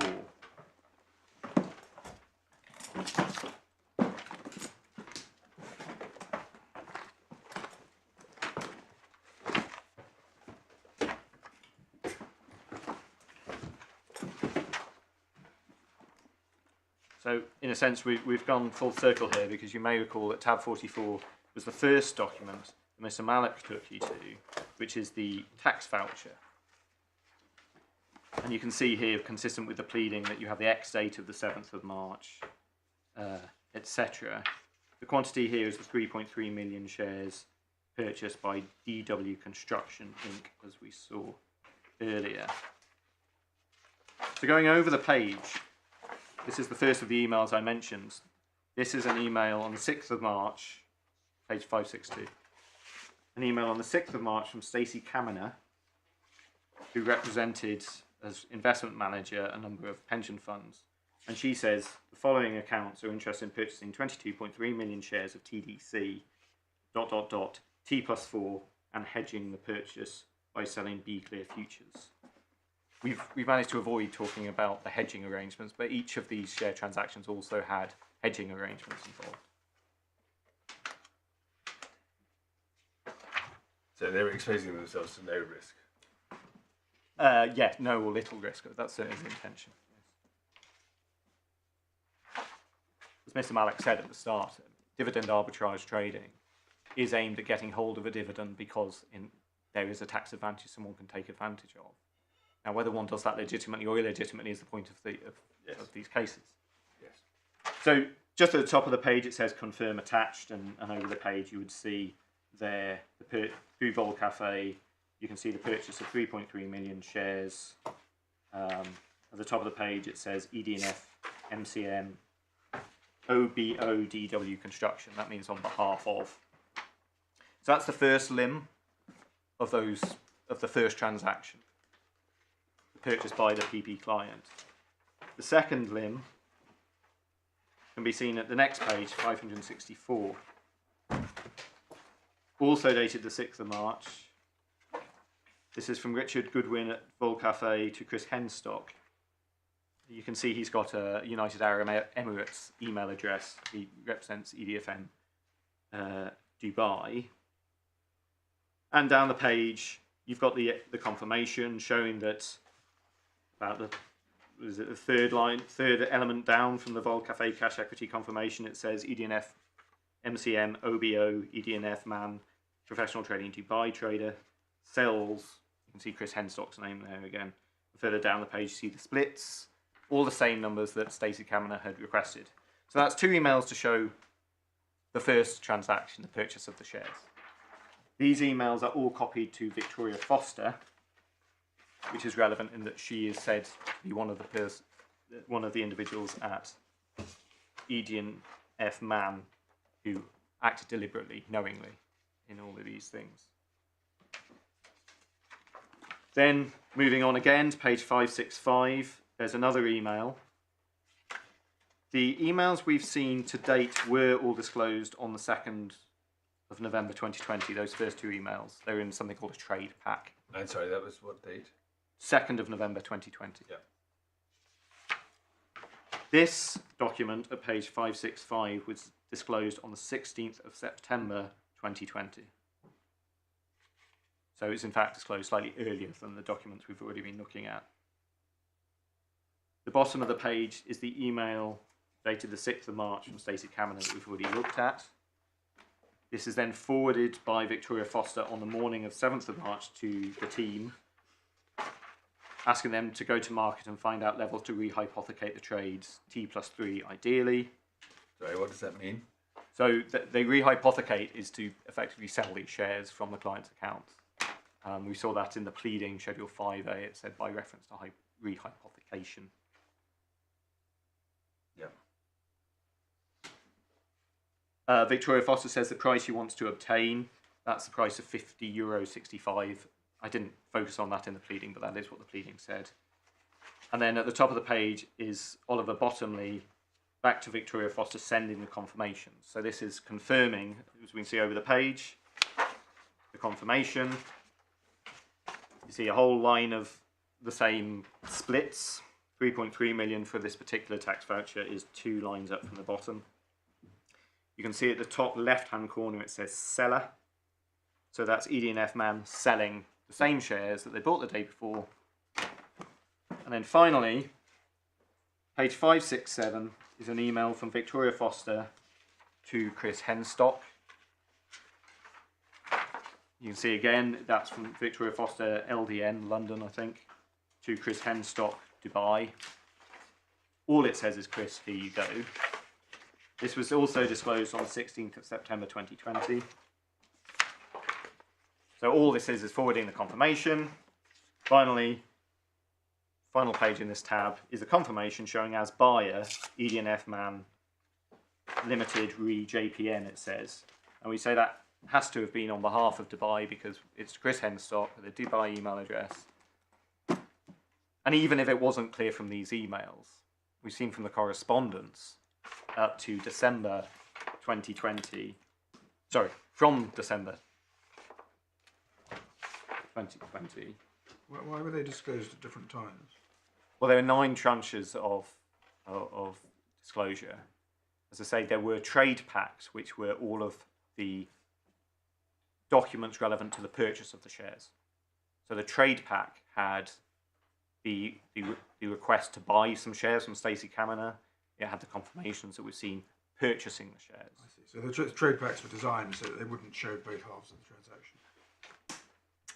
Well, that is what they showed, and that was set out in correspondence. If you read into the, I think it's in the witness statements, there's a description of the correspondence leading up to the trade packs, but I accept they didn't show the second half.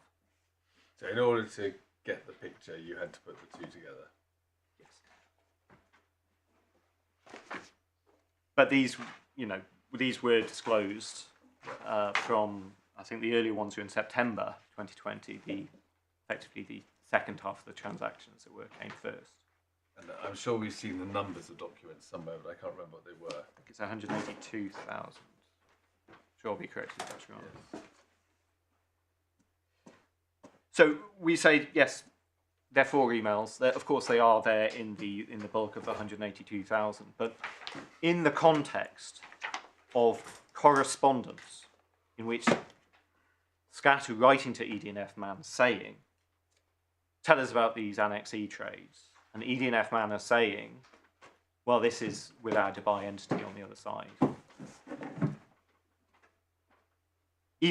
Frankly, even if you didn't have the emails, those letters would themselves say that they were short selling on the first limb of the transaction. So the trade pack on its own, with the fact that it's EDFM Dubai as seller, shows you what's happening in that transaction in terms of the purchase.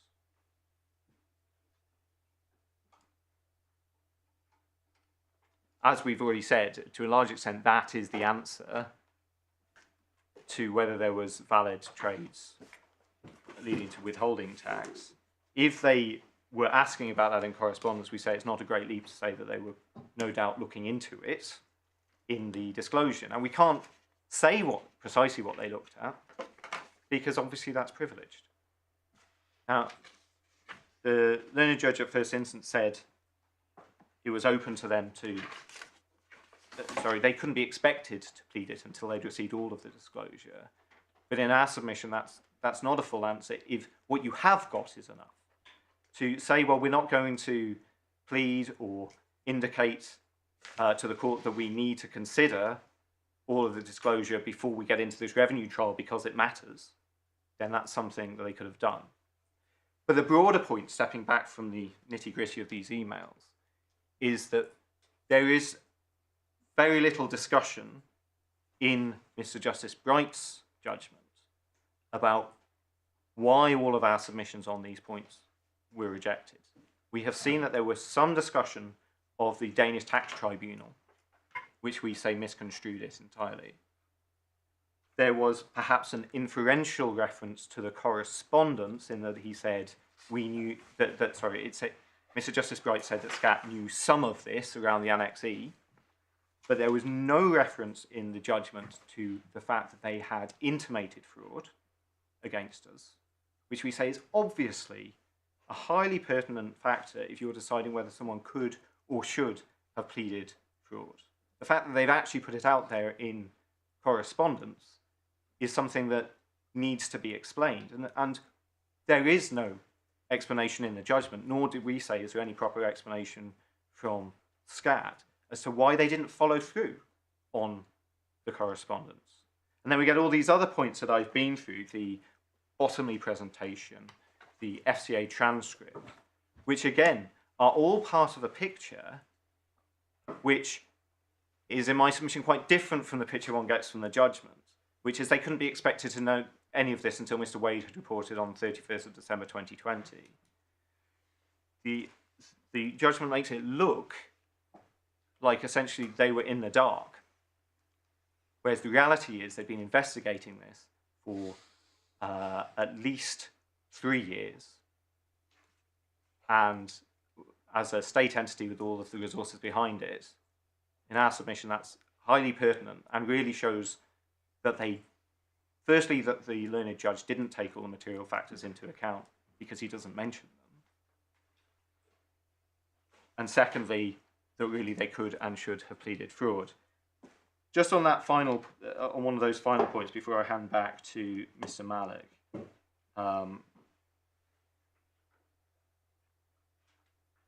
sorry, and before I do that, the disclosure regime is explained in the bundle 383. That's all about the nine tranches. Supplemental 2, is it? That will be sub 2. This is Mr. Nimmo's witness statement for the application. The agreed disclosure regime. I mentioned that was all laid out. Yep. Sorry, as I say, just before sitting down, I've just made the point that it's not possible to see on the face of the judgment that any weight has been placed on these various factors, or indeed that they were taken into account at all. It is said by SCAT that the case of NatWest and Bilter is relevant to this. That's in the authorities bundle, tab 22, page 821.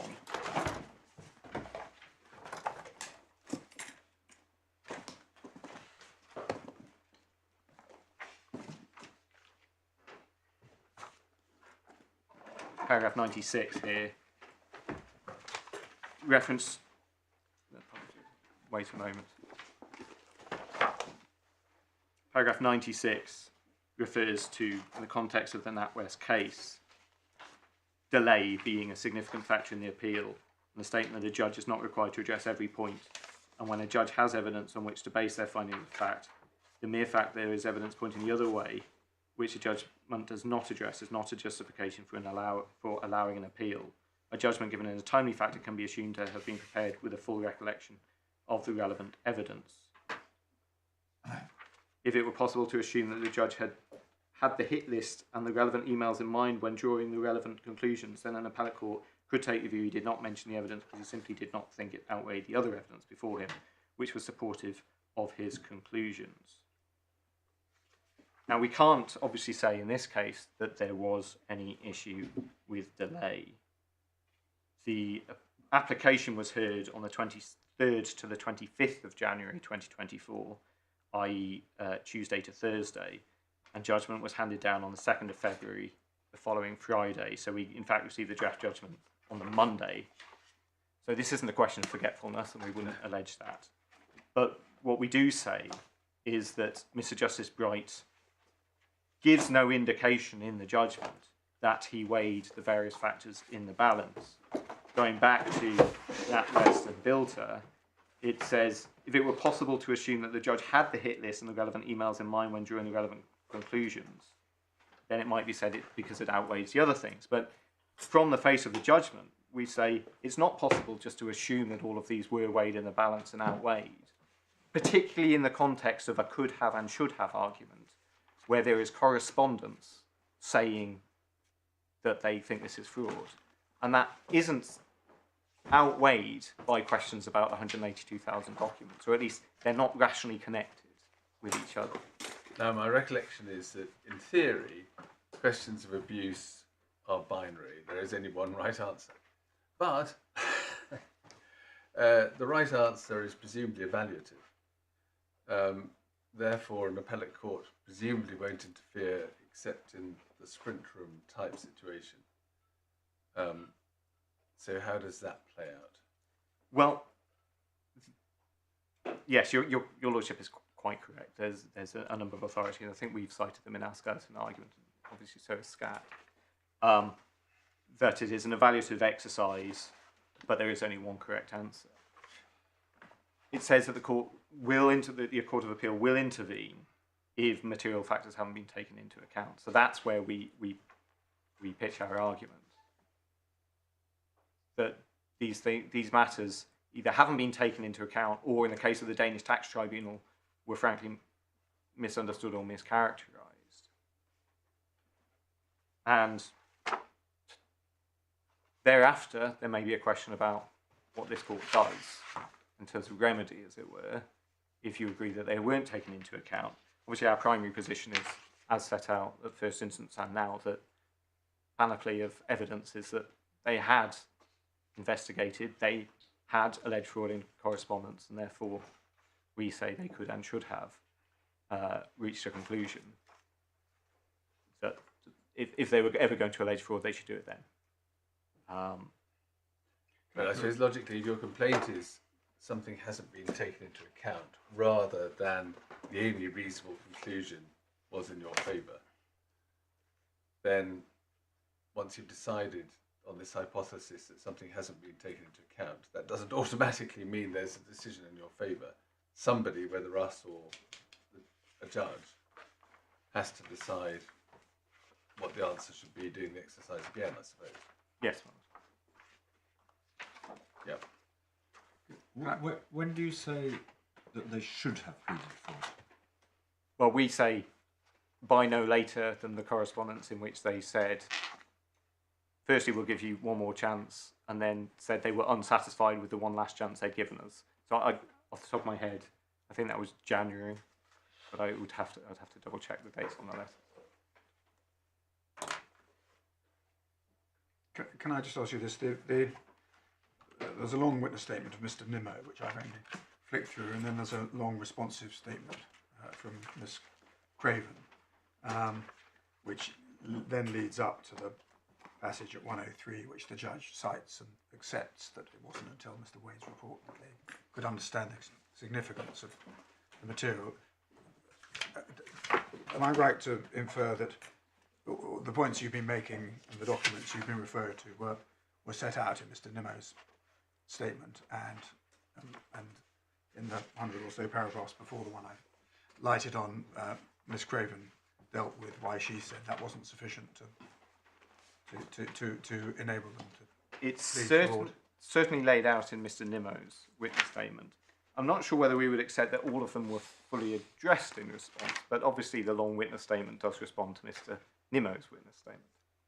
It's just that the judge does, at 84, quote the paragraph at 103 and says that he accepts Miss Craven's evidence, and that might be thought to be inferentially accepting her explanations as to why, until that moment, it wasn't reasonable to have treated the documents as sufficient to plead fraud, if that's what she did. Well, clearly he does say here that he accepts her witness statement.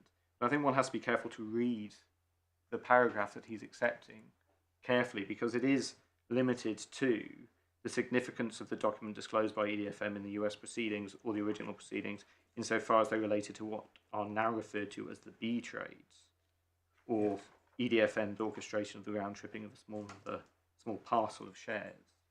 Now, that's about the importance of some documents,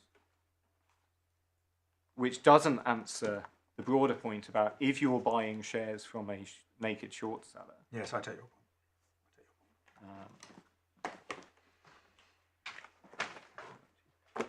Well, unless there are any specific questions for me, which I'm sure Mr. Malik would be able to answer in any event, I will hand back to Mr. Malik. Thank you very much. Mr. Malik. Thank you, Madam. I indicated to my learned friend that I was going to finish at 4 o'clock, so I've got 5 minutes. So all I really want to say is that we've set out our case on the abuse point in our written submissions, which I stand by. And in the time, I'm not going to obviously repeat. But as I say, coming back to the point that I made earlier, and to some extent, this ties in with the submissions that my friend Mr. Adam Temple has made in terms of what the material shows. But we do say that this is really an exceptional case. And as I said at the very beginning of my submissions, it's deeply unsatisfactory that we find ourselves in a situation where mega litigation is going on, which we were in. We were then taken out, and although there's every indication that we could have been brought back in if they wished to pursue a fraud case against us in that action, that never happened. Now, obviously,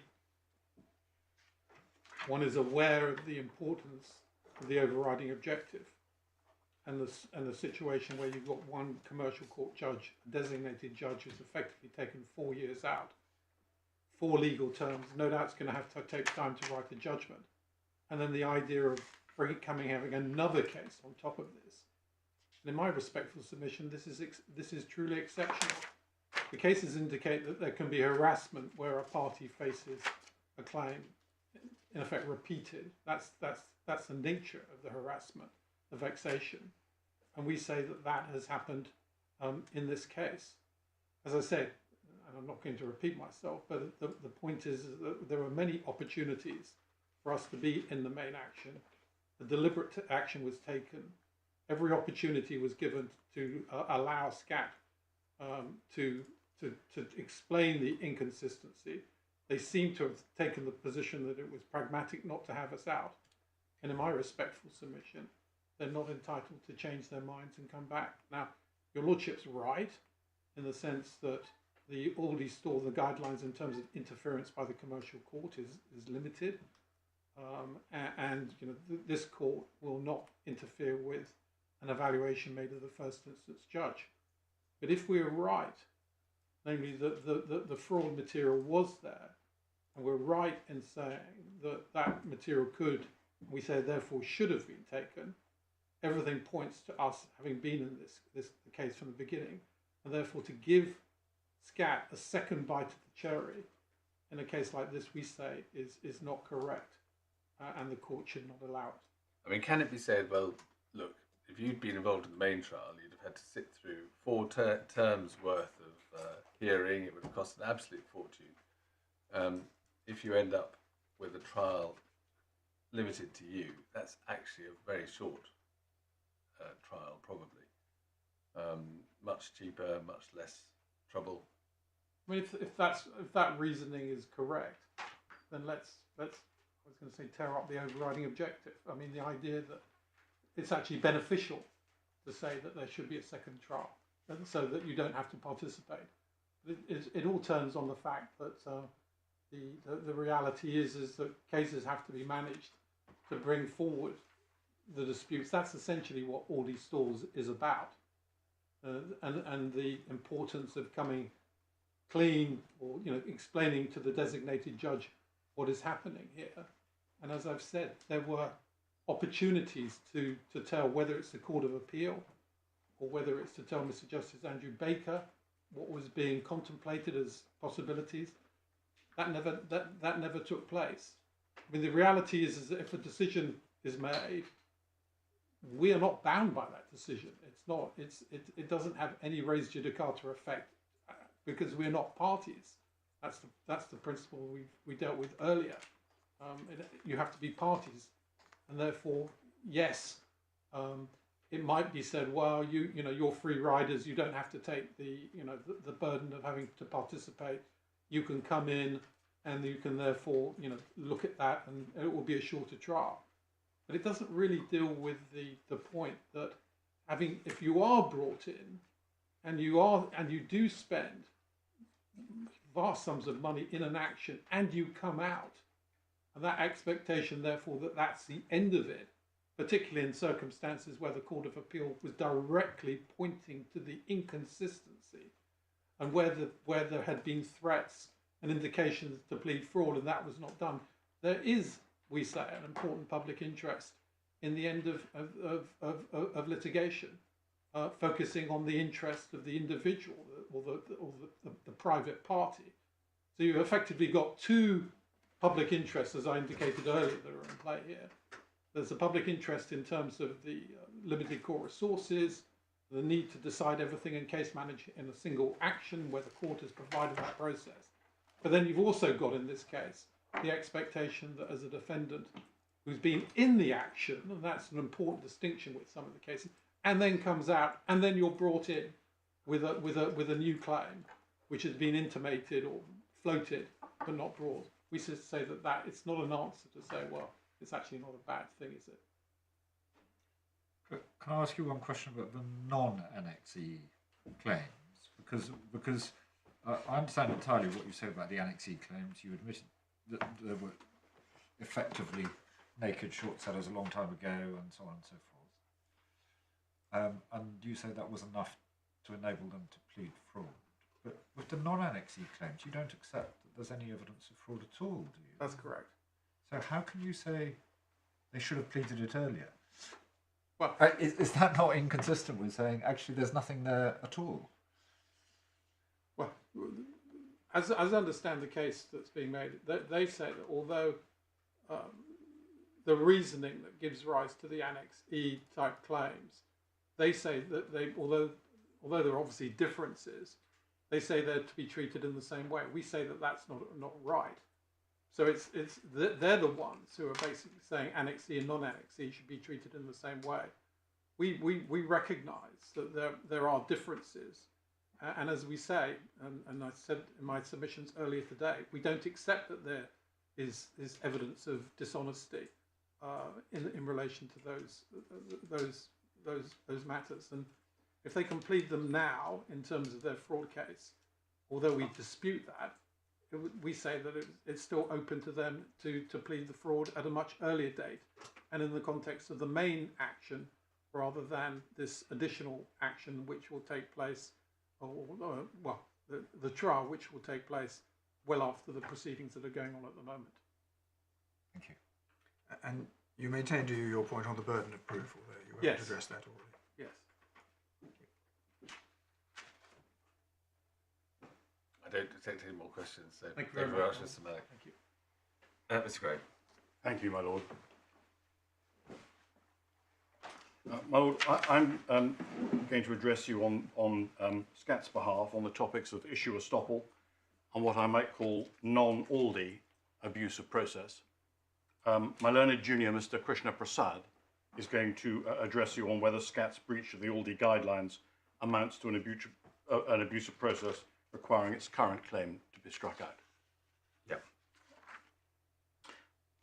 My lord, looking at issue estoppel, can I start with some common ground?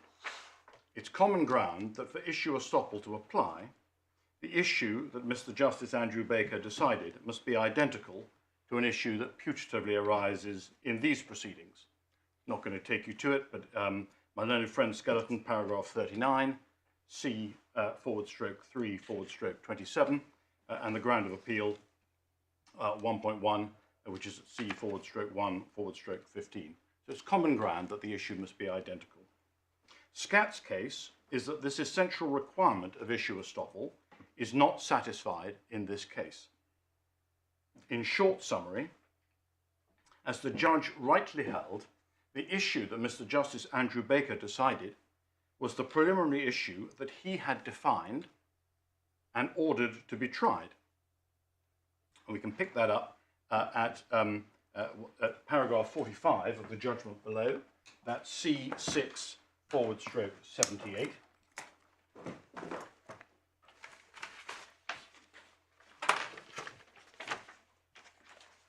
You see there where Mr. Justice Bright says, the reality is that the issue considered and decided by Mr. Justice Andrew Baker at the Revenue Rule trial was the issue that he had defined at the CMC in a formulation that he repeated in his judgment at 4.1. The formulation was set out at paragraph 13 above, and if we just go and look at that, that is at page 74 of the same bundle, paragraph 13, where Mr. Justice Bright says the revenue rule trial was to take place in March 2021. The outcome of the revenue rule trial was to be binding on all parties, whether or not they chose to file submissions or participate. The revenue rule issue was defined as follows. Are any of SKAT's claims, comma, as alleged, comma, inadmissible in this court under the rule of law stated, e.g. as Dicey Rule 3? If so, which claims are inadmissible and why? Do you accept that the issue included why? Yes, ma'am. So when Mr. Justice Andrew Baker decided why he considered the claims to be admissible, that was part of the issue he decided. Well, one needs to look, my Lord, at precisely what he decides, but what we say he's doing is very much in line with a discussion my learned friend had with my Lord Justice Nugee. He was looking at applying the principles he was referring to the fundamental facts. The fundamental facts, was because this was being dealt with as a strikeout, were the essential factual allegations as pleaded. And so the reasons he gave, even though they may have been expressed in very wide terms, much wider than was required if one was looking at this as being a simple case as between SKAT and ED&F, but the way he applied those principles was to apply them to the essential factual allegations. And those, because this was dealt with as a strikeout, were the factual allegations as pleaded. All of them? Well, the essential factual allegations for, I think, for the claim in negligent misrepresentation. Or the essential factual allegations for the issue he had to decide? Well, I think it would be the essential factual allegations for the claim in negligent misrepresentation, insofar as those engaged what he was looking at. So we'll come on in a moment, if I may, just to look and see how Mr. Justice Andrew Baker dealt with that. But it'll be our submission that he starts with the factual details of the particular case. He moves from there to look at what he calls the mechanism of harm. And from there, he goes to look at the central interest of SKAT in bringing the claim, and he then uses that as the basis for reaching his view as to whether the claim is barred by Dicey Rule 3. And what he's doing in our submission is he is applying those broad principles of fact that were being discussed earlier to what he calls the factual details of the particular case.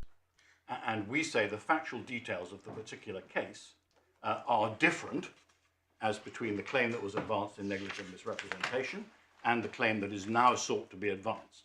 And as the judge adverted, of this in his judgment, there are four particular differences, what he calls four significant elements, where what is now being factually alleged is different from what was being factually alleged before.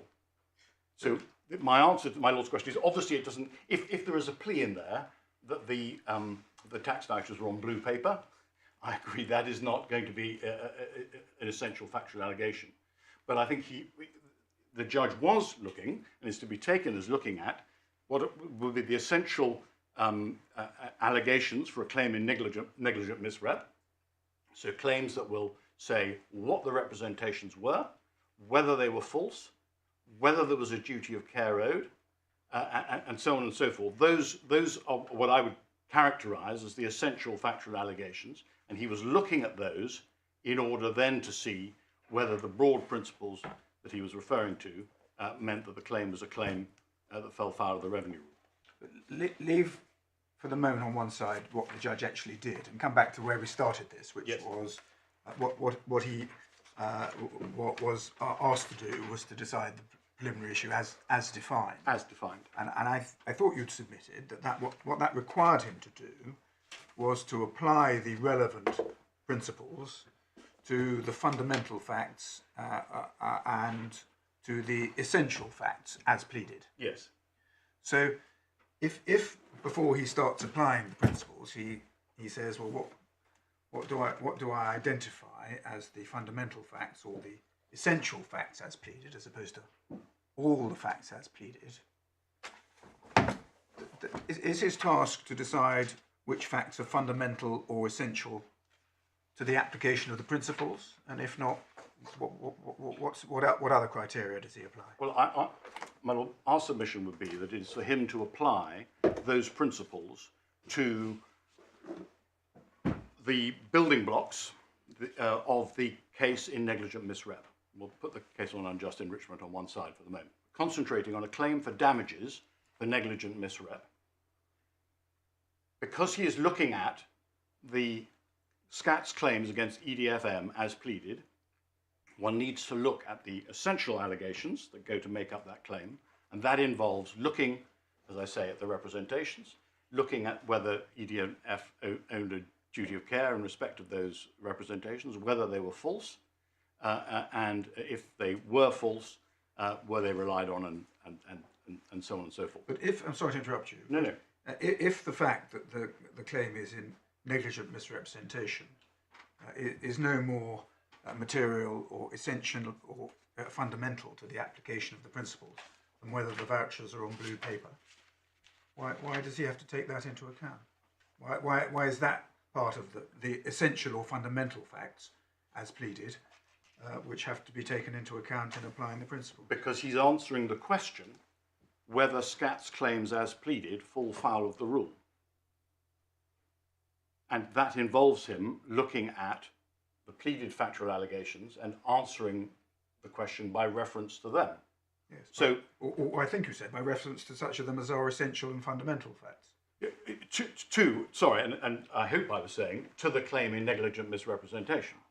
So what is, if one says what one looks at is the judge's application of principles, so he says this is a principle that applies to any claim, you then have a principle which is far, far wider than Mr. Justice Andrew Baker needed to go in order to decide the issue that was before him. Just to be clear, coming back to Blair and Curran, Yes. it is true, isn't it, that there is no conceivable, no legal proposition has ever been put forward that could explain his decision other than the one that he adopted. No, you say his proposition was far, far wider than he needed to go. Well, that implies there might have been a narrower proposition he could have adopted. No one's ever argued for one, have they? My lord, I don't think so, no. And it's very hard to conceive of one. Yes. But the question that he had set himself, and the question which we submit he answered, was whether the claims that had been pleaded, assuming the facts pleaded were all true, fell foul of the rule.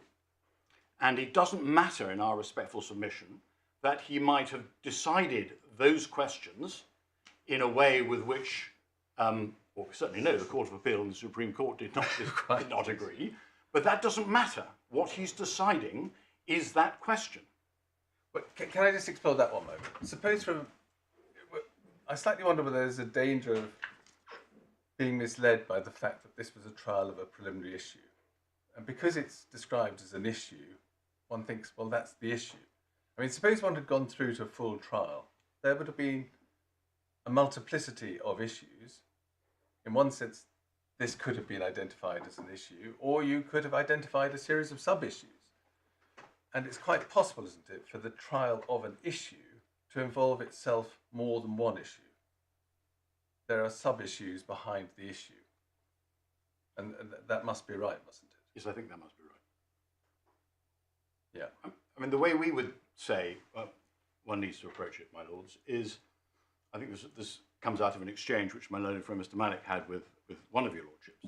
One needs to look at what it was that the judge needed to decide as between SKAT and ED&F. That, if one imagines a world in which the preliminary issue was being decided as between those parties and those parties only, and I suggest that is the correct way of approaching it, yes. What was it that he decided? He decided, for reasons which have been found to be not good, that the case that SCAT was pleading against ED&F man, fell foul of the revenue rule. What that means is he decided that all that matters for the purposes of this hearing in our respectful submission is he decided that that claim, which one can characterize as a claim in negligent misrepresentation, and one can look at what the essential allegations of a claim in negligent misrep are, he decided that that claim fell foul of the rule. My submission is it doesn't matter what route he took to deciding that is part of his reasoning, and the cases are strong in saying you don't look at the various steps in the reasoning, you look at the issue decided and what was necessary, essential, or fundamental to that issue. And what was necessary, essential, or fundamental to that issue was the question of whether that collection of factual allegations that go to make up a claim in negligent misrep, to keep it simple, fell foul of the rule. And our submission is a simple one. That is not the same issue as deciding whether the key elements of the current claim in fraud fall foul of the revenue rule. So if you had a cargo claim brought against a state-owned vessel for damage to cargo on a particular voyage, and one of the defences was state immunity, and the court held no, this was a commercial venture, no state immunity, and then the same claimant brings an identical claim in relation to another parcel of cargo on the same vessel on the same voyage. No issue of estoppel on state immunity? Well, I think it would depend, my lord, on the precise facts and the precise way in which they were pleaded. What I want to do is to go on and show, my lords, the authorities which we rely on. I am going to press you, I think, because I think it does follow from your argument that because the second cargo claim related to a different cargo, so that one ingredient of that course of action was it's the cargo in hold 4 that's damaged, and the previous action was in relation to the cargo in hold 3. You would say that different elements of the claim. The first claim was only concerned with cargo in hold 3. Perhaps one would need to look at what the way in which the first claim was decided. There is no doubt that the first claim would relate only to the cargo in cargo hold 3. What were the essential elements that went to make up the court's decision on that? Was there a necessary, essential, or factual part of that decision which falls for decision in relation to cargo hold 4? Yes, issue estoppel. If the answer is no, not issue estoppel. What would be the position if the holding had been, yes, it was a sovereign act, so there was state immunity in relation to the cargo in hold 3 because of the nature of the voyage? Does that bar a claim for the damage in hold 4? Only if that was a necessary and fundamental part of the decision in relation to claim in the cargo hold 3. If your lordship's asking me to assume that it was, yes, then yes, that would obviously follow. Even though the facts are different, it's a different claim. It's a claim for different cargo. Well, why is that different from? Well, what you're putting to us about the fact that I think between it's a question of looking at a fraud claim. These things are sometimes quite difficult to pick one's way through what is necessary, essential, and fundamental to a particular issue that's been decided and what is not. Now, I was sort of pedaling slowly in responding to my lord because I think the answer to my lord's question may well depend on precisely the way in which the issue in the example your lordship gives would fall to be decided.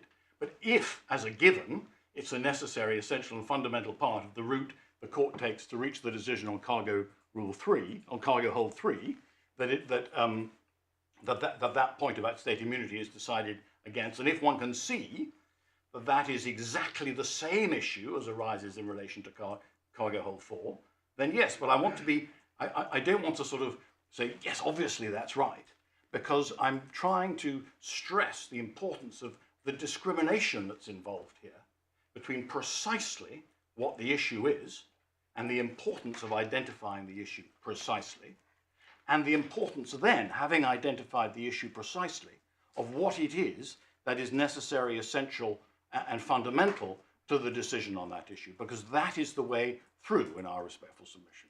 And I think we should probably let you develop Yes. that tomorrow morning rather than tonight. Very good. So we're still fine for time, aren't we? I think we are. Yes. I mean, we You have to allow for judicial interruptions, but even so, yes. So 10:30 in the morning. 10:31.